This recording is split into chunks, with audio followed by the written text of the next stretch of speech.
됩니다. 함께하면 됩니다. 백운기의 정원TV 함께하면 곧 100만 됩니다. 이야 사랑합니다. 여러분 끝까지 함께 갑시다. 함께하면 됩니다.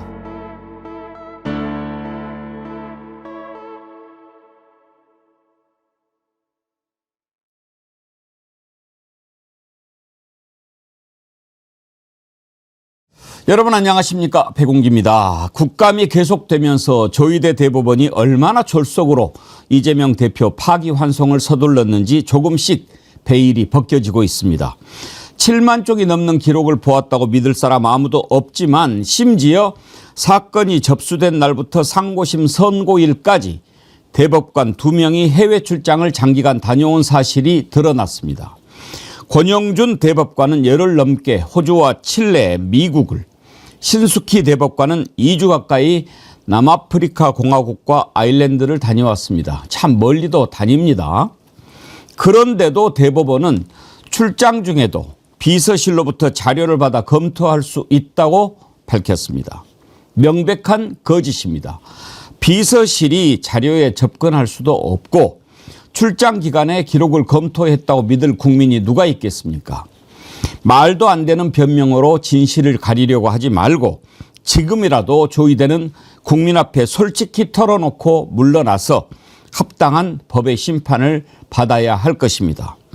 그리고 또 하나, 어찌 이 나라 대법관 중에는 정의로운 한마디, 양심의 소리를 하는 자가 한 명도 없습니까? 참으로 통탄할 일입니다. 생방송 백운기의 정치 1번지 출발합니다. 정어리머리 환절기를 맞이해서 특별히 여러분들 면역력 높이고 건강하기 위해서 준비한 것들 소개해드립니다. 정어리몰 최고 인기 상품이었던 순살 장어탕, 이거 따로 구입할 수도 있고 또 세트로도 할 수 있는데요. 순살 장어탕은 이게 하나로도 두 분이 충분히 드실 수 있는 건데 2개에 9,900원. 정말 좋은 조건이죠. 그리고 쌍화탕도요. 이게 한 상자에 50포가 들어있거든요. 이 50포를 19,900원에 여러분 구하실 수가 있습니다. 이거 드시면 아침에 한 잔 드시고 그러면 저녁에도 드시면 감기 뚝입니다. 그리고 홍삼 백년진고 더 나함 더불어 나누어 함께, 이거 제가 만든 이름이라고 자랑했지요. 이것도 하나에 29,900원. 이렇게 해서 하나하나씩 구입하실 수도 있고 이번에 종합 세트로 만들었습니다. 백년진고, 쌍화탕, 그리고 순살 장어탕, 이거 세 가지를 합쳐가지고 49,900원에 무료 배송하는 세트까지 준비를 했으니까요. 이번 좋은 기회에 여러분들 많이 구입하시기 바랍니다. 특가 이런 거 준비했을 때 여러분 구입하시는 것도 슬기로운 소비생활 아니겠습니까? 여러분들의 환절기 건강 정어리몰이 책임지기 위해서 만든 종합세트 많이 사랑해 주세요. 감사합니다. 오늘 뒤에 배경 참 멋지지 않습니까? 예, 제가 어제 우리 정치 1번지 배경에 쓸 수 있는 가을이 익어가는 사진 보내달라고 부탁을 드렸는데 많은 분들께서 보내주셨습니다. 하나하나 이렇게 소개해 드리도록 하겠습니다. 오늘 보여드리는 배경은 새벽 물결님께서 양평 물의 정원 보내주셨습니다. 그 중에서 하나 골랐는데요. 예, 참 감사합니다. 이렇게 좋은 사진, 가을이 익어가는 사진 보내주시면 저희가 뒤에다가 배경 시원하게 깔고 소개해 드리도록 하겠습니다. 또 하양맘님께서요, 카페에 사진을 올려주시면서 가을 사진 공모전 저도 한번 도전해 봅니다 하면서 단풍이 저렇게 하트 모양으로 이렇게 돼 있는 것 근사하지요. 예, 너무 예뻐서 못 썼어요. 그리고 또 담장에 낙엽이 지는 사진 보내주셨는데 직접 찍으신 건가요? 작가 수준이십니다. 작가신가 봐요. 예, 감사드리고요. 사진은 이렇게 직접 찍으신 것 같은데 직접 찍으신 사진 그리고 장소까지 이렇게 알려주시면 저희가 같이 소개하도록 하겠습니다. 예, 감사합니다. 부산이대희님 댓글 주셨어요. 세상에 공짜 많습니다. 1. 구독, 2. 좋아요, 3. 알림 설정, 4. 댓글창에서 인사하는 거. 이 모든 게 공짜 무료입니다. 예, 좋아요도 공짜 많이 눌러주시기 바랍니다. 여러분 방송 시작하기 전에 한 가지 반가운 소식 제가 아침에 기사를 봤는데요. 박정훈 대령이 곧 별을 달 것 같다는 소식입니다. 다음 달에 장성 진급 인사가 있는데요. 지금 국방부 조사본부 차장 직무대리로 임명이 됐어요. 국방부 조사본부 차장은 대령급인데 지금 본부장, 차장 다 공석이지요. 근데 지금 국방부 조사본부장은 최상병 수사 의혹과 관련해서 조사를 받고 있죠. 피의자 신분으로. 박경훈 조사본부장 직무대리. 이자가 이제 물러나고 그러면 아마 조사본부장이 되는데 조사본부장은 준장이에요. 별 하나 다는 거죠. 정말 얼마나 마음고생 많았습니까? 이렇게 특별한 보상 주어지는 거 너무 기쁩니다. 전화위복이 된 거지요. 사실 해병대 대령으로 수사단장하면은 거의 그 자리에서 예편하는 거거든요. 그런데 이렇게 뭐 얼마나 마음고생이 심했습니까? 그런데 우리가 함께 이렇게 기뻐할 수 있게 돼서 너무나 좋습니다. 바다향기님께서요. 앵커님, 정의가 승리하는 멋진 세상, 바람이 아닌 거죠. 너무 기쁩니다. 박정훈 대령님 별 다시고 국진당 박정훈도 별 달았으면 좋겠습니다. 제가 알아먹었는데 또 설명을 해 주셨어요. 별 가로 열고 전과 크크. 사바이디님, 그렇지 않아도 박정훈 대령 양 어깨에 달린 별을 보고 싶었는데 좋은 소식 주신 앵커님 고맙습니다. 아침부터 좋은 소식 들어서 행복합니다. 제가 너무 반가워서 올렸는데 이은주 반장님이 먼저 올리셨더라고요. 예, 참 기쁜 소식 여러분과 함께 나눌 수 있어서 좋습니다. 박정훈 대령 미리 축하드립니다. 별 달면 또 한번 축하하기로 하고요. 자, 오늘 함께 하실 세 분 패널 소개합니다. 김성환 시사평론가님 어서 오세요. 네, 안녕하세요. 반갑습니다. 전혜연 전 민주연구원 본장님 반갑습니다. 안녕하세요. 황수영 변호사님 어서 오세요. 안녕하세요. 네, 반갑습니다. 세 분과 함께 하니까 마음이 아주 든든합니다. 예. 속보부터 하나 다루고 갈까요? 방금 전에 들어온 속보인데요. 임성근 구속영장 청구했네요. 임성근 구속영장. 사실 왜 이제사 하는가 궁금했는데 이번에 보니까 해병특검이 그동안 모아놨다가 한꺼번에 확 이렇게 영장을 청구를 했더라고요. 광성 변호사님. 네, 뭐 이렇게 오래 기다리더라. 네. 참 고생 많이 하셨는데 야구도 보다 보면은 슈퍼스타가 항상 마지막에 이렇게 결정적인 홈런을 치면서 역전을 하는 경우도 보지 않습니까?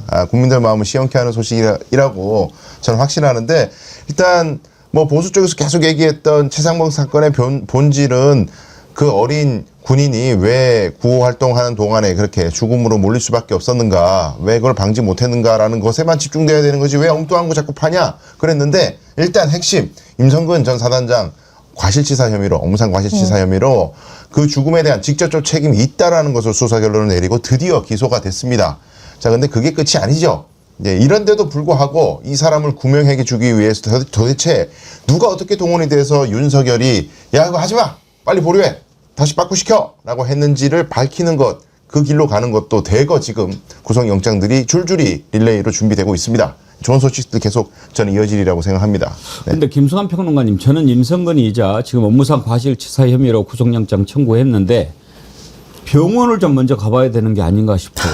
사진까지 이렇게 공개가 되고 그랬는데도 막 이렇게 눈을 부라리면서 아직도 만난 일 없다고 막 그러지 않았어요? 그러니까 좀 이해를 못하는 법한 사람인데요. 그동안에 자기 혐의 없다고 뭐 마치 기자회견을 하듯이 그렇게 얘기를 했던 사람이잖아요. 그러니까 배우 박성웅 씨가 직접 진술을 했다는 거 아닙니까? 그러니까 2022년 이 사람하고 8월하고 9월 사이에 이종호 전 블랙펄 인베스트먼트 대표 있잖아요. 그러니까 이 사람하고 그다음에 임성근하고 같이 한 자리에서 술자리에서 만났다는 거 아닙니까? 만났는데 이정필이라고 하는 주포죠. 주포하고 거기에 같이 동석했던 사람 얘기를 보면은 그 이종호 씨가 임성근 전 사단장한테 우리 성근이라고 얘기를 했고, 그리고 이종호 씨를 강남에서 잘 나가는 사업가다 이러면서 서로 인사까지 시켰다는 거 아닙니까? 이 멋쟁이병 카톡에서 이 사람들이 서로 아는 사이라고 하는 게 어느 정도 드러났고, 이종호는 VIP로 언급하기도 했었다고 얘기하잖아요. 로비했었다고 하는 의혹이 굉장히 커졌었는데 아직도 만난 적 없다고 딱 오리발 내밀고 있거든요. 근데 배우 박성웅 씨가 이렇게 진술을 하고 나니까 더 이상 반박할 여지가 없는 거잖아요. 서로 아는 관계였다는 게 확인이 되는 거잖아요. 이제 박성웅 씨가 사진 찍은 것이 공개가 되기는 했어요. 물론 거기에는 임성근은 없어요. 그런데 이제 이게 거짓말이라고 하는 게 간단히 정리가 돼요. 이종호도 모른다. 임성근도 모른다. 그렇게 거짓말을 했잖아요. 그런데 아니 만나서 저녁 먹었다. 그것도 이제 사진 나오기 전까지는 계속 거짓말을 해요. 그런데 사진이 딱 공개가 되니까 이종호하고만 찍은 사진이 있거든요. 그 사진 한번 보여주십시오. 그러니까 자 보세요. 우리가 잘 아는 배우 박성웅, 그 옆에 이종호 있잖아요. 그런데 여기에 임성근이 없으니까 이제 또 뭐 나는 아니다. 근데요, 임성근이가 11시 넘어서 왔다는 거예요. 그래서 어쨌든 사진 안 찍었겠죠. 그러니까 나는 없다 이랬던 건데, 아니 배우 박성웅 씨가 뭐가 아쉬워서 이종근 임성근이랑 이종호랑 그 사진 찍었다고 이야기할 게 뭐가 있겠어요. 근데 우리가 흔히 똘끼라고 하죠. 임성근 이자가 똘끼가 심하더라고요. 처음에도 조사 이렇게 하려고 그러는데 지가 먼저 와가지고 만나겠다고 막 돌아다니다가 쫓겨나고 또 그랬죠. 또 뭐 기자들 만날 때마다 들어가서 막 이렇게 이야기를 해요. 참나. 근데 왜 안 만났다고 거짓말을 할까? 물론 이종화의 관계를 부인하는 것도 있지만 원래요, 위수 지역이라는 게 있어요. 그 사단장은 그 지역을 벗어날 때는 이유를 밝혀야 됩니다. 근데 포항에 있는 자가 서울 강남에 밥 먹으러 왔다. 얘기 안 하면 안 되는 거거든요. 근데 이건 근무지 이탈한 거예요. 신고도 안 하고. 그러니까 이렇게 거짓말을 계속 해야 되는 게 아닌가 싶은데, 국회에서 거짓말 뻔뻔하게 했던 내용 한번 보시죠.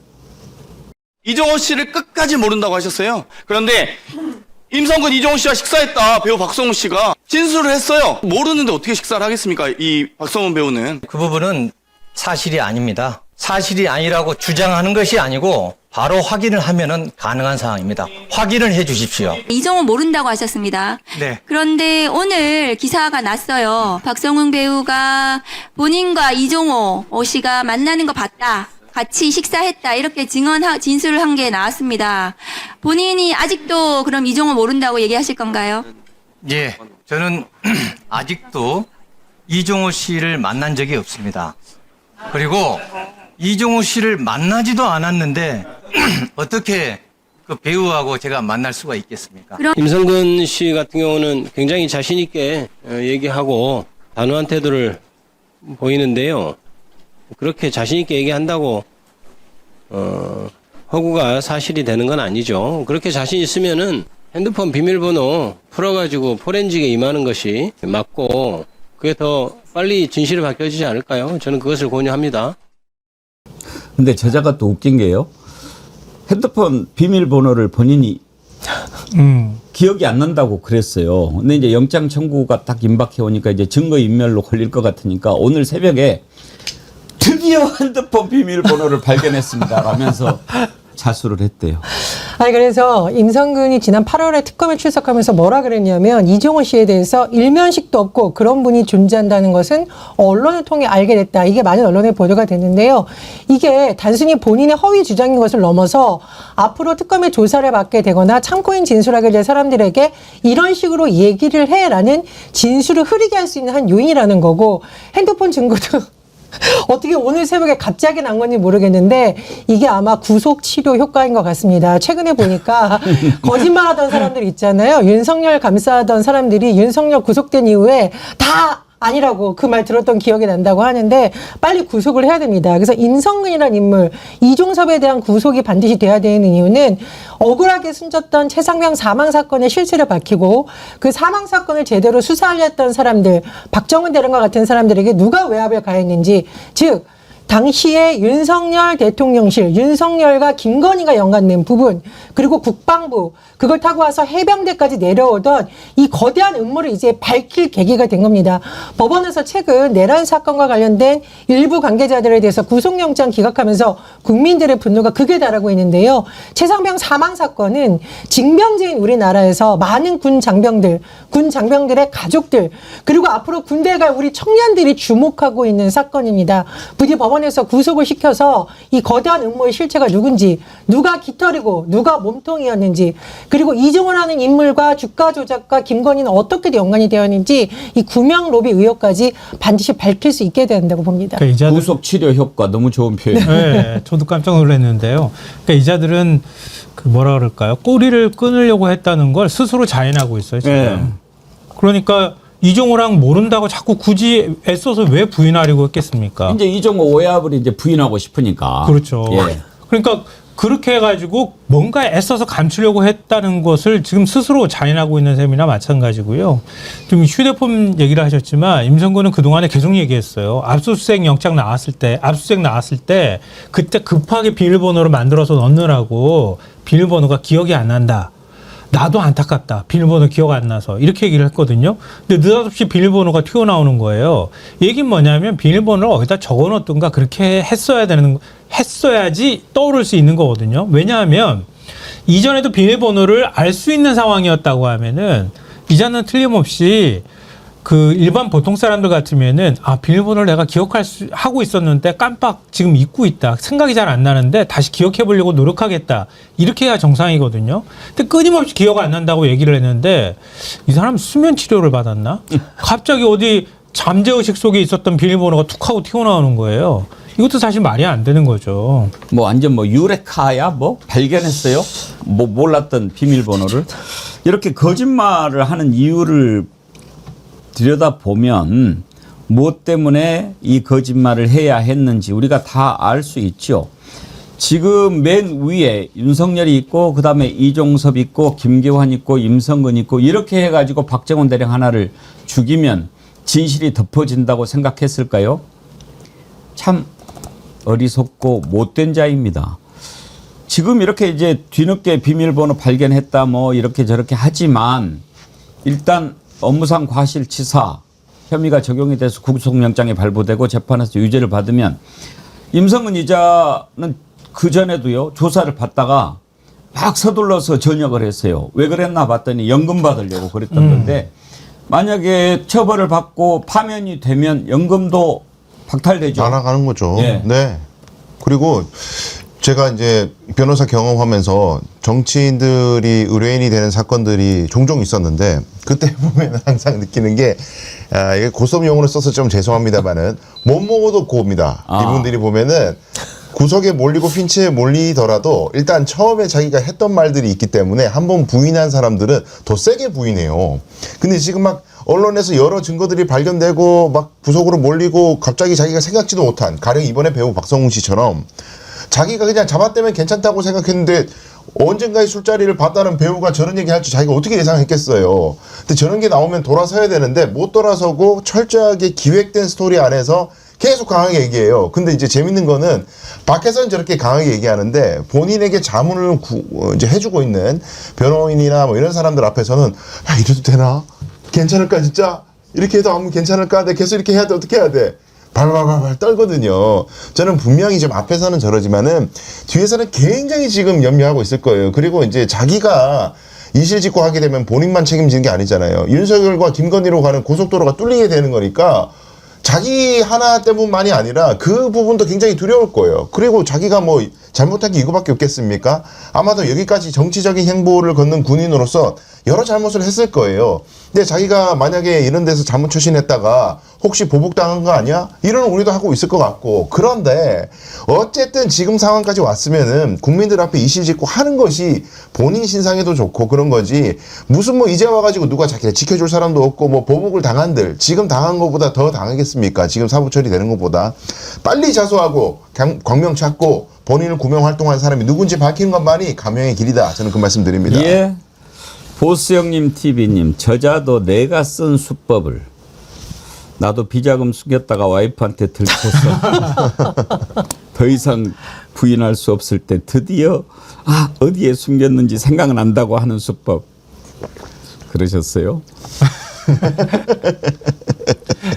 근데 임성근은 진짜 악질입니다. 제가 볼 때는 진짜 나쁜 사람이에요. 왜냐하면 우리 정오래 TV에서 여러 차례 얘기했었잖아요. 임성근 그 부하들이 서로 간에 임성근 지시 때문에 절절매면서 그러면서 수중수색을 시켰다고 하는 얘기들이 다 녹취록이 공개가 됐었잖아요.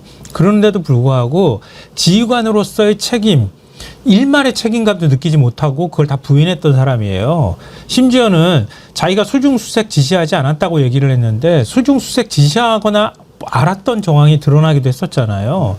카톡방에 최상병이 숨지기 2시간 전쯤에 수중수색을 했다고 하는 사실을 정훈 공보실장이 카카오톡 사진을 올렸다는 거 아니에요? 올리면서 어디 일면에 이 사진이 우리 해병대가 이렇게 수중수색 잘하고 있다는 사진이 보도가 됐습니다. 그렇게 했더니 임성근이 훌륭하게 공보활동이 이루어졌구나. 이렇게 답변을 했다는 거예요. 근데 그거 국회의원이 이 사진 보여주면서 카톡방 보여주면서 이걸 이래도 모르느냐 이렇게 얘기를 했더니 카톡방의 전체 내용을 내가 파악하지 못해서 잘 모른다. 뭐 이런 식으로 또 발뺌을 했던 사람이에요. 거의 습관적으로 거짓말을 하고 자기 확신에 이른 사람입니다. 이제는 진실의 시간입니다. 지난번에 제가 이 시간에 시인 박노해의 살아서 돌아온 자라는 시를 한번 소개를 해드렸죠.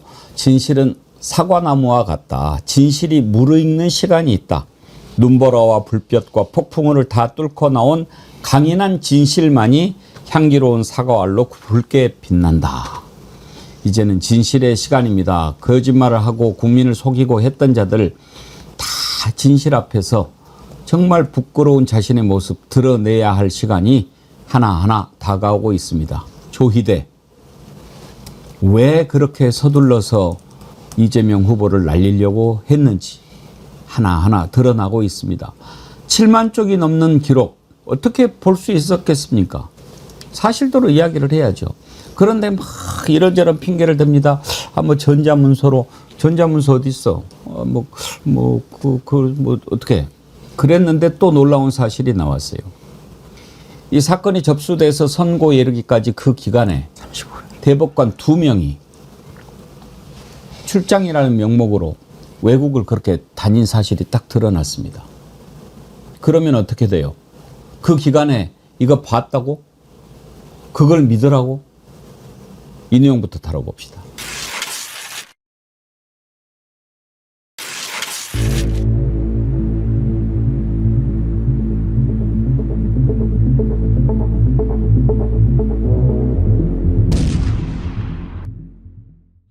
종이 기록을 다 보아야 한다라고 답변했던 법원행정처장. 말이 바뀌었습니다. 전자문서로 보았다고 답변했습니다. 그러더니 로그인 기록을 내놓으라고 하자 로그인 기록을 내놓고 있지 않습니다. 84만 페이지는 어디로 간 겁니까? 기록을 봤다더니 오늘 바로 이 내용입니다. 저희가 자료를 요구했습니다. 그런데 권영준 대법관은 3월 29일부터 4월 10일까지 13일 동안 해외 출장을 갔습니다. 호주, 칠레, 미국으로 3월 29일부터 4월 10일까지 13일 동안 해외 출장을 갔습니다. 기록 봤다면서요? 이거 말고 다른 날 봤다는 건가요? 준비하는 기간, 뒷정리하는 기간 다 한다면 도대체 언제 이 기록은 보았다는 거죠? 종이 기록은 어떻게 되었습니까? 신숙희 대법관은 또 더 과간입니다. 신숙희 대법관은 4월 7일부터 4월 19일까지 출장이었습니다. 기록 봤다면서요? 종이 기록으로 봤다면서요? 아니 말이 바뀌어서 스캔해서 봤다면서요? 아니 말이 바뀌어서 전자문서로 봤다면서요? 그런데 대한민국은 전자문서로 형사재판을 하는 것은 올 10월 10일부터입니다. 도대체 누가 무슨 기록을 어떻게 보고 이재명 사건을 그렇게 이재명 대통령 후보직을 박탈하는 사법 쿠데타를 저질렀는지 오늘 지적하지 않을 수 없습니다. 강수영 변호사님, 네. 지금 형사소송법상 대법원에서는 종이 문서로만 보게끔 돼 있는 모양이더라고요. 그렇죠. 증거 기록 자체가 종이로 송부가 되고요. 법원 간에는. 그리고 본인들이 공식적으로 인정했잖아요. 종이로 된 소송 기록만이 적법한 것이라고. 근데 이게 왜 중요하냐면은 전자문서라는 걸 스캔한 건데 그 스캔을 누가 어디서 어떻게 하는지 어떻게 알아요. 그러니까 수사기관이 증거 기록이라고 편철해서 낸 것을 누가 끈을 다 풀어가지고 스캔을 해서 PDF 파일 누구한테 대법관한테 주면서 혹은 법관한테 주면서 이게 수사기관이 낸 걸 스캔한 겁니다. 어떻게 믿냐고요.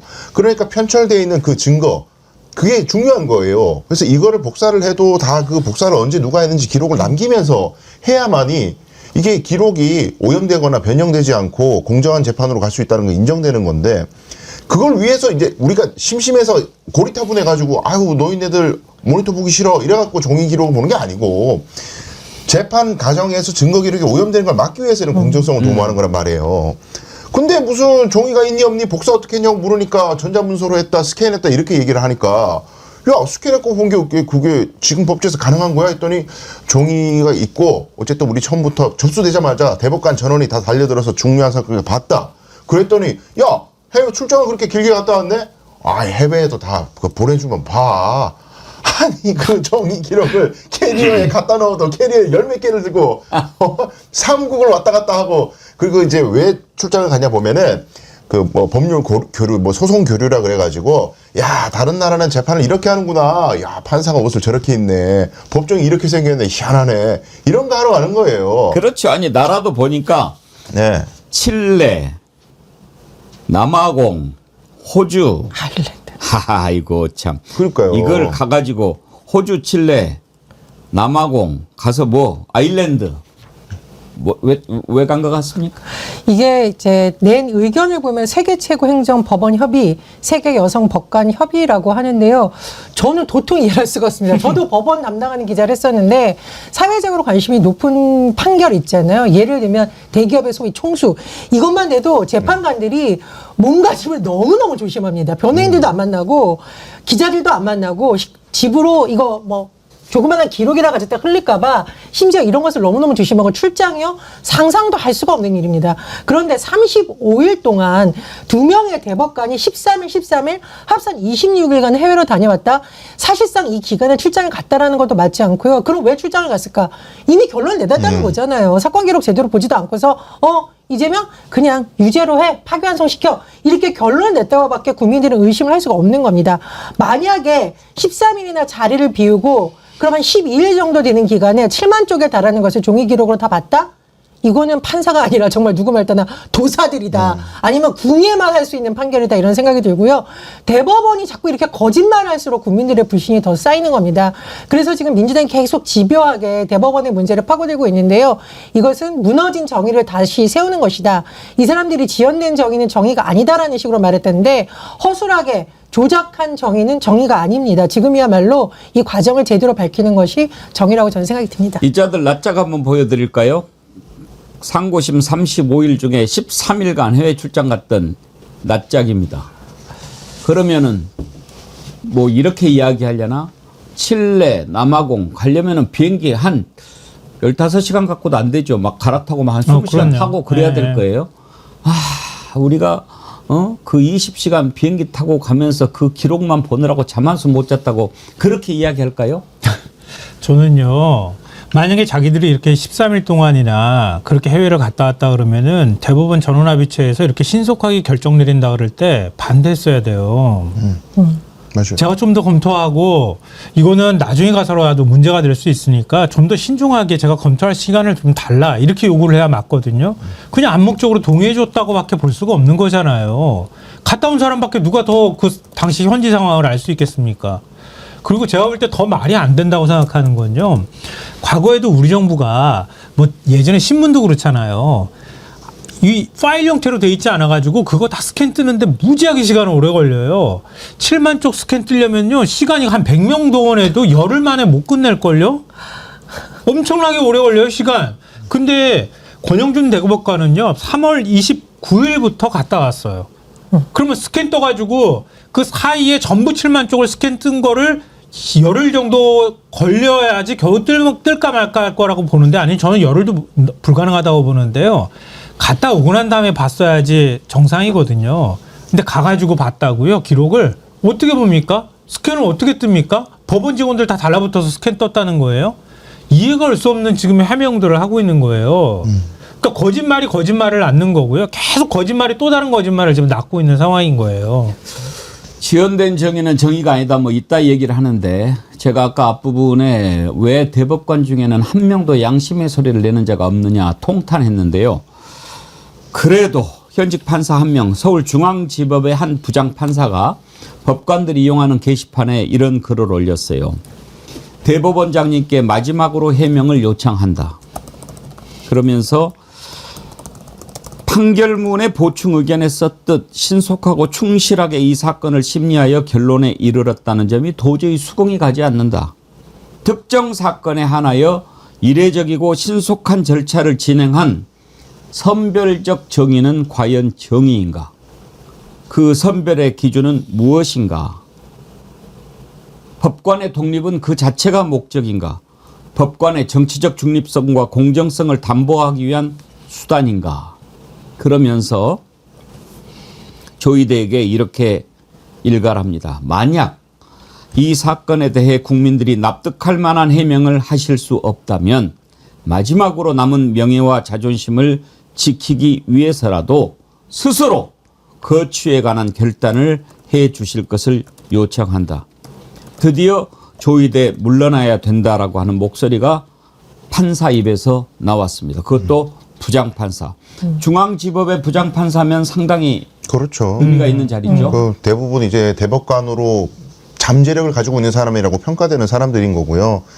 제가 이 사안 관련해서 지금 뭐 민주당 내에서도 지금 혼선이 있는 게 재판소원 도입 이야기가 뭐 찬반 토론이 있고 막 사심제를 도입하면은 위헌 논란이 있다 이런 얘기가 있는데, 요 지금 우리가 이야기하고 있는 이 조희대 대법원장의 이상한 재판 진행과 관련해서 연결해서 생각을 해보면, 사심제라고 말씀하시는 분들에게 제가 반박을 드리려고 이 얘기 꺼내는 거예요. 지금 헌법재판소는 모든 국가 공권력이 행한 공권력의 행사 또는 불행사에 대해서 헌법 위반이 있는지를 살펴보는 기관이고 국민의 기본권을 수호하기 위해서 만들어진 기관이에요. 근데 법원도 공권력의 행사라고 볼 수 있는 거죠. 근데 법원이 어떤 판결을 함에 있어가지고 그 내용은 좋다 이거예요. 자, 우리 헌법에 대법원이 최고법원인 거고 삼심제를 규정하고 있다 말이죠. 그건 맞아요. 그런데 대법원이 판결을 하는 내용이 잘못된 게 아니라 그건 차치하고, 그거는 뭐 비공개로 한다니까 차치하고, 지금 우리가 이야기하고 있는 도저히 기록 복사를 할 수 없는데 복사를 했다고 우긴다거나 해외 출장 가놓고 충실한 심리를 했다고 우긴다거나 이것 자체가 공정한 재판 혹은 법과 양심에 따른 재판, 그 재판 청구권의 정의를 헌법재판소가 내리고 있는데 충실한 재판을 받은 권리를 기본권으로 보장하고 있단 말이에요. 근데 그 기본권을 침해했다면 이런 식으로 날조를 하고 기록 복사를 하지 않고, 우리 그림 그려지잖아요. 솔직히 자기들이 기록 안 보고 그냥 재판 연구관 중에 누구한테 시켜가지고, 자, 우리는 이미 유죄로 결정을 했으니까 논리에 맞게 쭉 하나 판결문 뽑아봐 이래가지고 거수 찬성 오케이 가, 이렇게 했다고 저는 100% 확신해요. 그러니까 이런 것들은 재판 청구권 혹은 재판을 받을 권리의 헌법상 기본권을 침해한 거니까 헌법재판소가 야, 이런 식으로 재판 진행하지 마, 절차가 잘못됐어 라고 해서 위헌 선언을 할 수 있게 하자는 거고, 이건 사심이 아니라 삼심과는 별개로 떨어진 독립된 심사 절차라고 봐야 되는 거예요. 독일도 그래서 위헌 소원, 재판 소원 제도를 두고 있는 겁니다. 그러니까 아주 극히 일부겠죠. 법원이 이렇게 법을 어겨가지고 엉망진창으로 절차 어기는 사안이 흔히 있겠습니까?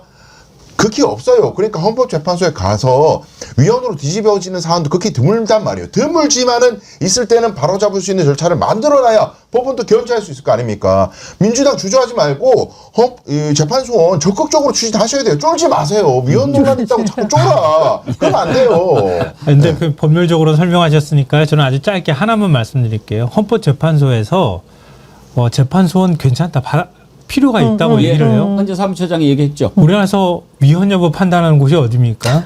헌법재판소잖아요. 헌법재판소에서 지금 헌법소원 가능하도록 헌법에 돼 있고, 재판소법 안에 법원 재판에 관해서만 제외되도록 돼 있으니까 법률 바꾸면 얼마든지 가능하다, 이렇게 얘기를 하고 있는데, 우리나라 헌법 해석의 최고 기관에서 이렇게 얘기를 하는데 무슨 위헌 논란입니까? 우리나라 헌법재판소가 헌법도 모르고 판단한다는 얘기예요. 그러면 그 헌재 사무소처장이 밝힌 내용은 우리가 잠시 후에 사법개혁 관련해서 다루려고 하는가 그때 한번 들어보도록 하겠습니다. 이렇게 이제 법원 내부에서도 조의대 이대로는 안 되겠다라는 목소리가 나오고 있다. 우리가 이 부분을 참 의미 있게 들여다봐야 합니다. 법원이 우리가 흔히 최후의 보루라고 하지 않습니까? 최후의 보루가 무너지면 그 나라가 무너지는 겁니다. 법원에서 양심의 소리를 듣고 이야기하는 법관들이 계속 나와야지요. 손바닥으로 하늘을 가린다고 가려집니까? 조의대와 그 대법관들 그런 식으로 하면 안 되지요. 그건 국민을 배반하는 겁니다. 국민이 주는 세금으로 월급 받아먹고 사무실 쓰고 그럴 자격이 없는 겁니다. 지금이라도 일단 대법관 중에 단 한 명이라도 나왔으면 좋겠어요. 엉터리였다. 잘못했다. 저는 그 대법관 비록 잘못했지만 존경하겠습니다. 뉘우치고 다시는 그렇게 하지 않도록 하겠다라고 하는 것이 용서받는 거예요. 윤석열이가 뭐 구치소에서 성경 읽고 뭐 그런다고 그러는데 그게 왜 말도 안 되는 생 거짓말이냐면 정말 윤석열이가 뉘우치고 있다면 뉘우치는 모습을 보여야죠. 그렇지 않고 성경 100번 읽고 그러면 뭐합니까? 읽기는 개뿔 뭘 읽겠습니까 이자가. 책이라고는 딱 한 권 본 놈이. 하나 더 다뤄보죠. 어제 국감에서 이제 법원장들 불러가지고 국정감사를 했는데 자꾸 이재명 대통령 사법 처리에 국민의힘이 초점을 맞춰서 질문을 하고 그랬는데 본인들도 놀랄 만한 일이 벌어졌습니다. 한번 보시죠. 이번에 파기환송심 언제 마무리하실 겁니까? 지금 공판기일 추후 지정하겠다 이렇게 발표했죠? 예, 그렇게 알고 있습니다. 이재명 정부 중에도 언제든지 재판은 다시 기일을 잡아서 할 수 있는 거죠? 이론적으로는 그렇습니다. 현실적으로도 불가능하지 않죠? 예, 불가능한 건 아닙니다. 예. 정말 여러분들 정말 양심, 법과 양심에 따라서 국민들이 원하는 대통령이라고 해서 두려워해서는 안 됩니다. 지금 저렇게 막 그 압박하고 그렇게 하면 뭔가가 결과가 달라질 거라고 기대하는 걸까요? 근데 저는 웃긴 게 국민의힘이 지금 법원에 대해서 간섭하고 국회가 입대는 거는 상권분립 위반이라고 그렇게 얘기를 해놓고 자기는 또 빨리 판결하라고 쪼아요 또. 이거 도대체 논리적 정확성 전혀 없고 그다음에 서울고등법원장의 저 이야기는 저는 정말 깜짝 놀랐는데 이론적으로 불가능하다고 해야 맞아요. 이론적으로 불가능하다고 해야. 아니 왜냐하면 지금 심심해가지고 재판을 홀드한 게 아니고 그러니까 공판기일 추후 지정이라는 건 공판기일을 지정하지 않고 나중에 다시 잡겠습니다 하고 밀어놓는 건데 근데 그렇게 한 이유가 그냥 결단한 게 아니잖아요. 뭐 누가 무서워서 그렇게 압박받아서 한 게 아니잖아요. 헌법 규정에 대통령은 재직 중에 형사소출을 받지 아니한다고 돼 있는데 그 의미 왜 그런 규정을 우리 헌법이 두고 있는가 그리고 우리 국민들이 왜 그런 헌법 규정을 만들었는가에 대해서 헌법재판소가 명확하게 설명을 했어요. 대통령은 국군 통수권자고 행정부의 수반이기 때문에 형사소출을 당하게 되면 기소가 되면 재직을 못한다. 그러니까 직무수행을 하지 못한다. 그러면 대외 시민들도 영향을 미치고 게다가 온 국민들이 선출한 최고 권력자이기 때문에 그 주권을 존중하는 의미에서도 자제되어야 된다. 그 얘기인데 자 기소를 언제 했느냐를 떠나서 이미 기소되어 있는 사람도 그 기소된 상태를 멈춰줘야 그 직무수행도 가능하고 대외 시민들도 영향이 없는 거죠. 그걸 감안해가지고 서울고등법원의 그 재판장이 공판기일 추후 지정이라는 결단을 내렸는데 이제 와가지고 지금도 할 수 있는데요. 법원장이 그렇게 얘기를 하면 그럼 지금 뭐예요? 추후 지정해놓고 그대로 내버려두고 있는 판사는 뭐 직무유기하고 있다는 거예요? 뭐예요? 아니 그리고 법원장이 개별 재판에 대해서 그렇게 뭐 할 수 있니 안 할 수 있니 그렇게 얘기를 하면 그거 자체가 문제 있는 거 아니에요? 아니 재판관 하나하나가 법관 양심에 따라서 개별적으로 판단하는 거지 뭐 법원장이 할 수 있니 많이 그런 얘기 왜 하는 거예요 도대체? 저 말을 듣고 장경태 의원이 보인 반응을 한번 보시죠. 동료 의원의 질문에 대해서 헌법 84조에 의해서 소추받지 아니한다. 내란 외연을 제외하고는 이 부분에 대해서 서울고등법원장님께서 재량사항이다. 진행 가능하다라고 진행이 가능하다고 하신 건가요? 말씀드린 건 아니고요. 현실 재판에 대해서 말씀드린 게 아니고 이론적으로는 재판이 포함된다는 견해도 있고 등 주요 헌법학자들 대부분이 기소뿐 아니라 재판 진행도 중단된다라는 의견을 갖고 계십니다. 학설의 다수설인 건 알고 계시죠? 전 국민이 아마 이 답변을 다 돌려볼 겁니다. 아마 깜짝 놀랄 답변을 하신 거예요. 정말 황당합니다. 저는 저 부분을 일단 조희대 일당이 작심하고 어떻게 해서든지 버텨보려고 하는 반격 차원에서 나온 발언이라고 생각합니다. 저는 굉장히 오만한 발언이라고 생각을 하는데요.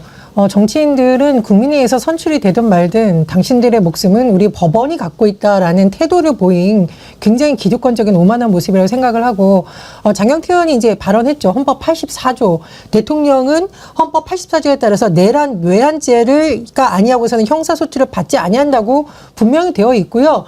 제가 대선 전에 이미 이루어졌던 헌법학자들 세미나에 굉장히 많이 갔었는데 대다수 헌법학자들이 이미 이런 의견을 냈었습니다. 대선 전에 이미 거의 학계에서는 정설로 받아들이고 있는 건데 서울고등법원장이 나와서 본인의 의견에 따라서 이렇게 저렇게 그것도 국감에서 이렇게 말한다. 이건 굉장히 오해의 소지가 있는 부분이라고 말씀을 드리고요.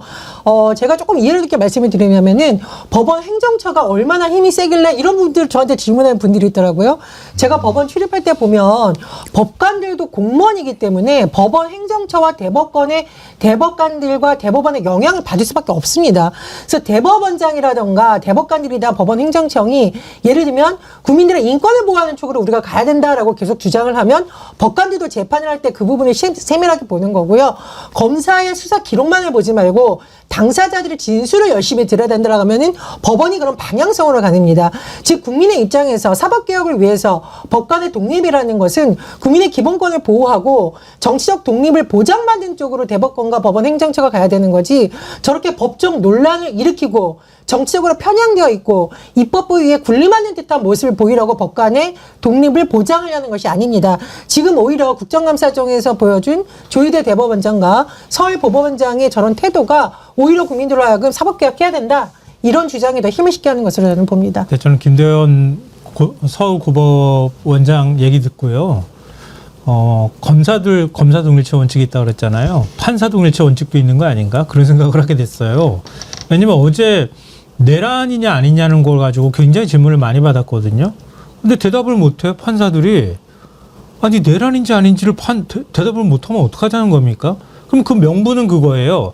아직 직위원 재판장이 재판을 진행 중이기 때문에 내가 영향을 미칠 수 있다. 이것 때문에 대답을 못했다고 하는 거잖아요. 그런데 지금 이재명 대통령 재판이 가능하다고 얘기를 한단 말이에요. 그럼 이전에 재판부가 판단한 건 뭐가 되는 겁니까? 그러면은 말이 안 되는 거잖아요. 자기가 선택적으로 필요하면 갖다가 그냥 써버리는 거예요.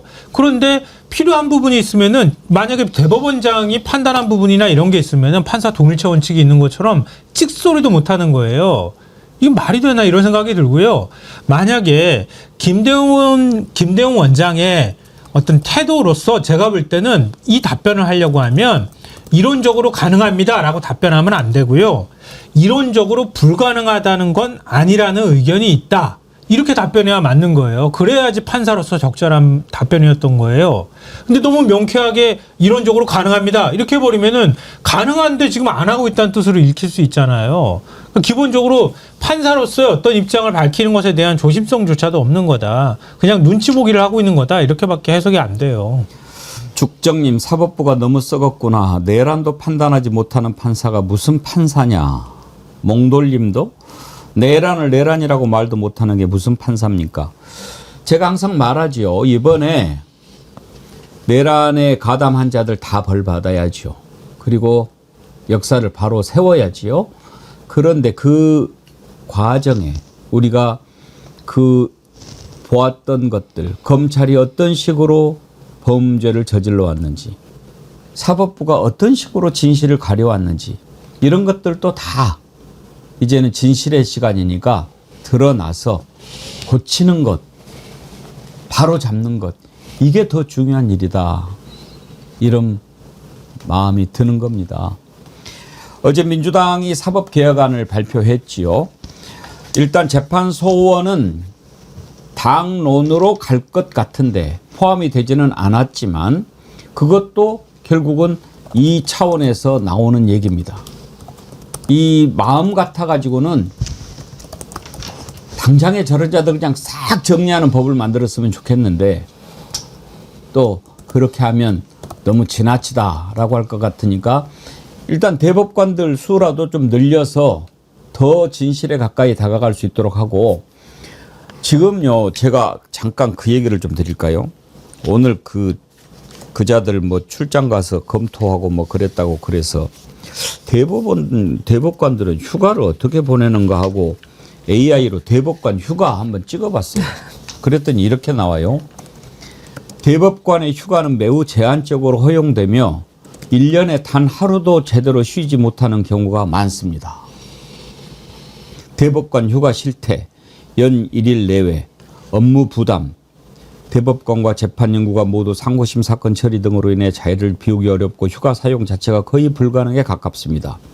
조직 내 분위기, 1년 중 하루도 휴가를 못 낸다는 판사의 푸념이 있을 정도로 대법관 및 재판 연구가 모두 극도의 업무 강도에 시달리고 있습니다. 대법관에서 낸 자료가 아니고 AI가 얘기해 준 거예요. 요약하면 대법관은 업무 특성상 연 1일 내외의 휴가가 고작이며 실제로는 거의 휴가를 쓰지 못하는 것이 현실입니다. 그러면 대법관 숫자 늘린다면 쌍수를 들어서 환영을 해야 정상 아닙니까? 그러면 1년에 단 하루도 제대로 못 쉬는 그런 휴가, 그러면 13일씩 칠레, 남아공 이렇게 가는 거는 뭐 출장입니까? 나 같아도 차라리 휴가 안 가고 그거 가겠다. 이런 식으로 그거 하는데 또 돈도 몇 천만 원씩 공금이 나가요. 자기 휴가 가서는 공금 못 쓰니까. 이런 식으로 해먹던 놈들이 무슨 사법개혁을 반대하고 자기들 기득권 지키기 위해서 그러는 거 아닙니까? 사법개혁안 좀 더 세게 나왔으면 좋겠는데 일단 그 내용 다뤄보도록 하겠습니다.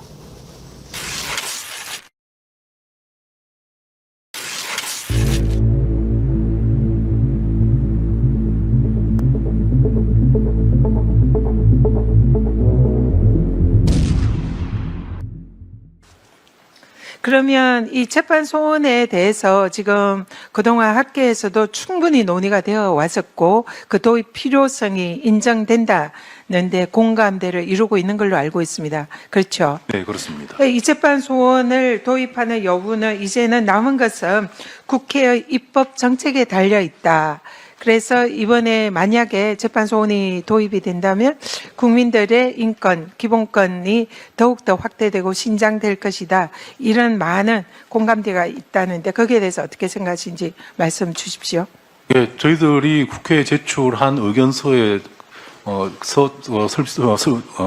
건의한 대로 재판소원을 인정하는 문제는 오래전부터 다 학계를 비롯해서 실무계에서도 주장되어 온 내용들입니다. 그걸 통해서 국민의 기본권이 실질화될 뿐 아니라 모든 재판 과정에서 헌법의 정신이 투영됨으로써 실질적인 법치국가 실현에 더욱더 기여한다라는 것이 일반적으로 받아들여지고 있는 헌법 이론이고 또한 주류의적 견해라고 볼 수 있을 것 같습니다. 국민의힘이 주장하는 특정 사건 때문에 재판소원 도입이 갑자기 논의된 것은 전혀 아니다는 거죠. 학계에서는 오래전부터 그렇게 주장해오고 있습니다. 예, 지금 뭐 사법개혁을 한다고 그래요. 예. 자, 이 부분에 대해서 어떻게 생각하세요? 재판소원에 대한 그 헌법재판소법 개정안에 대해서는 저희 헌법재판소에서도 여러 차례 도입이 필요하다라는 점을 국회에 제출한 바가 있습니다. 결국 국민의 기본권 보장과 헌법적 가치의 실현을 위해서는 재판소원이 도입되면 좋겠다라는 오케이. 자, 그런데 문제는 지금 뭐 어떻게 해서든지 막아보려고 합니다만 아까 재판소원과 관련해서 우리 강수영 변호사님이 자세히 설명을 해주셨는데 이제 뭐 반대하는 쪽 입장에서는 그러면 실질적으로 사심제가 되는 거 아니냐라고 하는데 법원이 모든 것을 다 우리 이상 없다. 지금 여기에서 나온 거 아닙니까? 그렇죠. 법원 판사가 어떻게 법을 어기겠어? 이 얘기예요. 예. 대법관이나 된 사람들이 어떻게 법을 어기겠어? 말도 안 되는 소리지라는 거예요. 근데 우리 국민들이 이제 그 신뢰는 무너진 지 오래됐잖아요.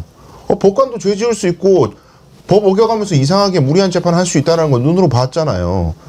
자, 지금 재판 소원 관련해가지고 국민의힘 쪽에서 빌드업하고 있는 것이 이재명 대통령에 대한 공직선거법 위반 사건이 파기환송심에서 또 유죄가 나오면은 그게 잘못 확정될까 봐 막으려고 사심을 도입해가지고 재판을 계속 미루려고 하는 거다. 혹시 재직 중에 재판이 진행되면은 확정되는 시기를 늦추려고 하는 거다. 이런 식으로 희한한 빌드업을 하고 있는데 재판 소원이라는 게 아까 제가 헌법재판소 사무처장도 말씀하셨지만은 제가 법대 공사학번이거든요. 예. 제가 대학교 1학년 때부터 나오던 심각한 논쟁이었어요, 저게. 대법원하고 헌법재판소 사이에 거의 감정 싸움까지 갔던 심각한 논쟁이었고, 논술 문제로 맨날 나왔어요, 저게. 재판 소원의 위헌성에 대해서 논하라. 이거 제가 대학교 1학년 때부터 나오던 문제예요. 근데 저때 헌법재판소에서 말하는 그 논리가 논리적으로는 다 나와요. 다 나오는데, 항상 대법원의 마지막 견해는 뭐냐. 우리 헌법에서 최고 법원은 대법원이라고 규정하고 있고 전국적인 판단은 대법원이 해야 되기 때문에 한 번 더 하는 것은 우리 헌법 위반이다. 이거밖에 없어요. 근데 제가 아까도 말씀드렸지만은 사건의 내용에 대해서 최고 법원으로서 심판하는 건 좋다 이거예요. 그런데 그 절차, 뭐 재판부 구속차 극단적으로 얘기할까요? 대법관이 아닌 다른 사람이 갑자기 대법원에 난입을 해가지고 재판에 관여했다고 쳐봅시다. 근데 판결문에는 그 사람 이름은 빠지고 대법관 이름만 또 불려줘서 도장 찍었다고 쳐요. 이거 완전 무효인 날림 판결이잖아요. 근데 이거 어떻게 통제할 거예요? 근데 이런 얘기를 하면 대법원이 이렇게 얘기해요. 대법원이 그럴 리가 있나 이 사람아. 법 지키겠지 판사인데 그걸 못 믿는다고 이제 국민들이. 그러니까 국회에서 이 추진하는 건 20여 년 된 헌법학계 염원이다. 제가 이렇게 표현드리겠습니다. 2004년, 그러니까 공사학번이니까 2004년이면은 21년 전인데 그때는 이재명 대통령이 뭐 하고 있었죠? 그때는 성남시장도 안 했을 때. 성남시장도 하기 전인가요? 예. 그런데 이미 그때부터 이재명 대통령이 대통령의 후보가 돼가지고 당선이 될 수도 있기 때문에 뭐 그런 문제가 나온 거겠습니까? 말이 되는 소리를 해야지. 제가 2002년부터 기자를 했습니다. 그리고 2002년부터 요 2005년, 6년, 10년 부분까지 법조 관련한 기사를 많이 썼었는데 이때 이 재판소원 얘기가 나왔어요. 그리고 사법부에 있어서의 개혁이 필요하다라는 거. 그리고 직영 부정 판사 문제가 지금 계속 대두되고 있는데 이미 그때서부터 법관들의 비리를 해소할 수 있는 문제를 해야 된다고 오히려 법원에서 회의 열고 막 이랬습니다. 그게 지금 20년 전으로 오히려 후퇴하고 있는 게 지금 법원의 모습인 거고 오히려 입법부에서 없는 걸 끄집어낸 게 아니라 그동안 해야 되는데 미뤄졌던 것이 지금 민주당에서 논의를 하겠다는 겁니다. 그리고 무조건 모든 재판에 다 불복하니까 다 뭐 재판 소원한다. 그게 아니라 김기표 의원이 발의한 내용을 보면 세 가지로 명시가 분명히 되어 있기 때문에 예를 들면 법원의 재판이 헌재 결정에 반하는 취지로 된다거나 법원 재판이 헌법에 정한 적법 절차를 거치는 요건이 다 포함되어 있습니다. 그래서 얼렁뚱땅 하라는 게 아니고 굉장히 지금 정교하게 만들려고 하니까요. 이거를 반박을 하려면은 정교하게 반박을 해야지 이게 얼렁뚱땅한 방식으로 해서는 안 된다라고 분명히 말씀드립니다. 네, 아니 쉽게 말하면 그런 거잖아요. 우리 1, 2심까지 가는데 변호사 비용이 얼마나 비쌉니까? 그거 감당할 수 있는 사람 많지 않거든요. 그리고 법원의 최종 결정이 나오기 전에 그때까지 받는 스트레스나 이런 게 어마어마합니다. 재판 받아본 사람들은 다 알거든요. 근데 그걸 4심제까지 지금 만약에 된다고 이렇게 얘기를 하면서 4심까지 갖고 가겠다고요? 그거 일반적으로 국민들 누가 그거 할 수 있겠습니까? 자, 볼 땐 거의 불가능해요. 그리고 가가지고 질 것 뻔한데 그렇게 할 수 있는 사람도 그렇게 많지는 않아요. 그러니까 정말 사회적으로 쟁점이 될 만한 사안들 그리고 법원이 판단할 때 심각하게 이건 문제가 있다고 공감대가 이루어질 만한 정도의 결정이 나와야 헌법재판소로 가는 거지 사심제처럼 됐다고 해가지고 아무나 갖고 갑니까? 말도 안 되는 현실하고는 전혀 맞지 않는 얘기들을 하고 있는 거예요. 아니 대법관들이 35일 중에 13일씩 해외에 가 있는 이런 모습을 지금 국민들한테 보면서 대법원에서 나오는 모든 판단을 믿어라? 이거는 이제 누구도 말을 할 수 없는 상황인 겁니다. 제가 거꾸로 한번 물어보겠습니다. 국민의힘 의원들 본인이나 본인의 자녀가 지금 재판 대법원까지 올려갔는데 그중에 2명이 13일씩 13일씩 해외에 나갔는데 충실하게 이거 심리했다라는 말 믿겠습니까? 이거야말로 말이 안 되는 상황이라는 생각이 듭니다. 우리 정어립 PD가 발빠르게 2004년에 무슨 일이 있었는가 이재명 대표한테 이재명 예. 대통령한테 그걸 찾았는데 의미가 있는 해였네요. 오, 그렇습니까? 예. 2004년 3월 28일 오후 5시 경기도 성남시 태평동에 위치한 성남주민교회 지하실에서의 깊은 고민과 결단에서 이재명의 정치가 시작되었습니다. 당시 그는 인권 변호사이자 시민운동가로 활동하며 성남시립병원 설립을 위한 운동에 참여하고 있었습니다. 2004년이 그런 해였네요. 오늘의 이재명 대통령이 있는 해가 2004년인데 공사학번 상당히 의미 있는 학번이네요.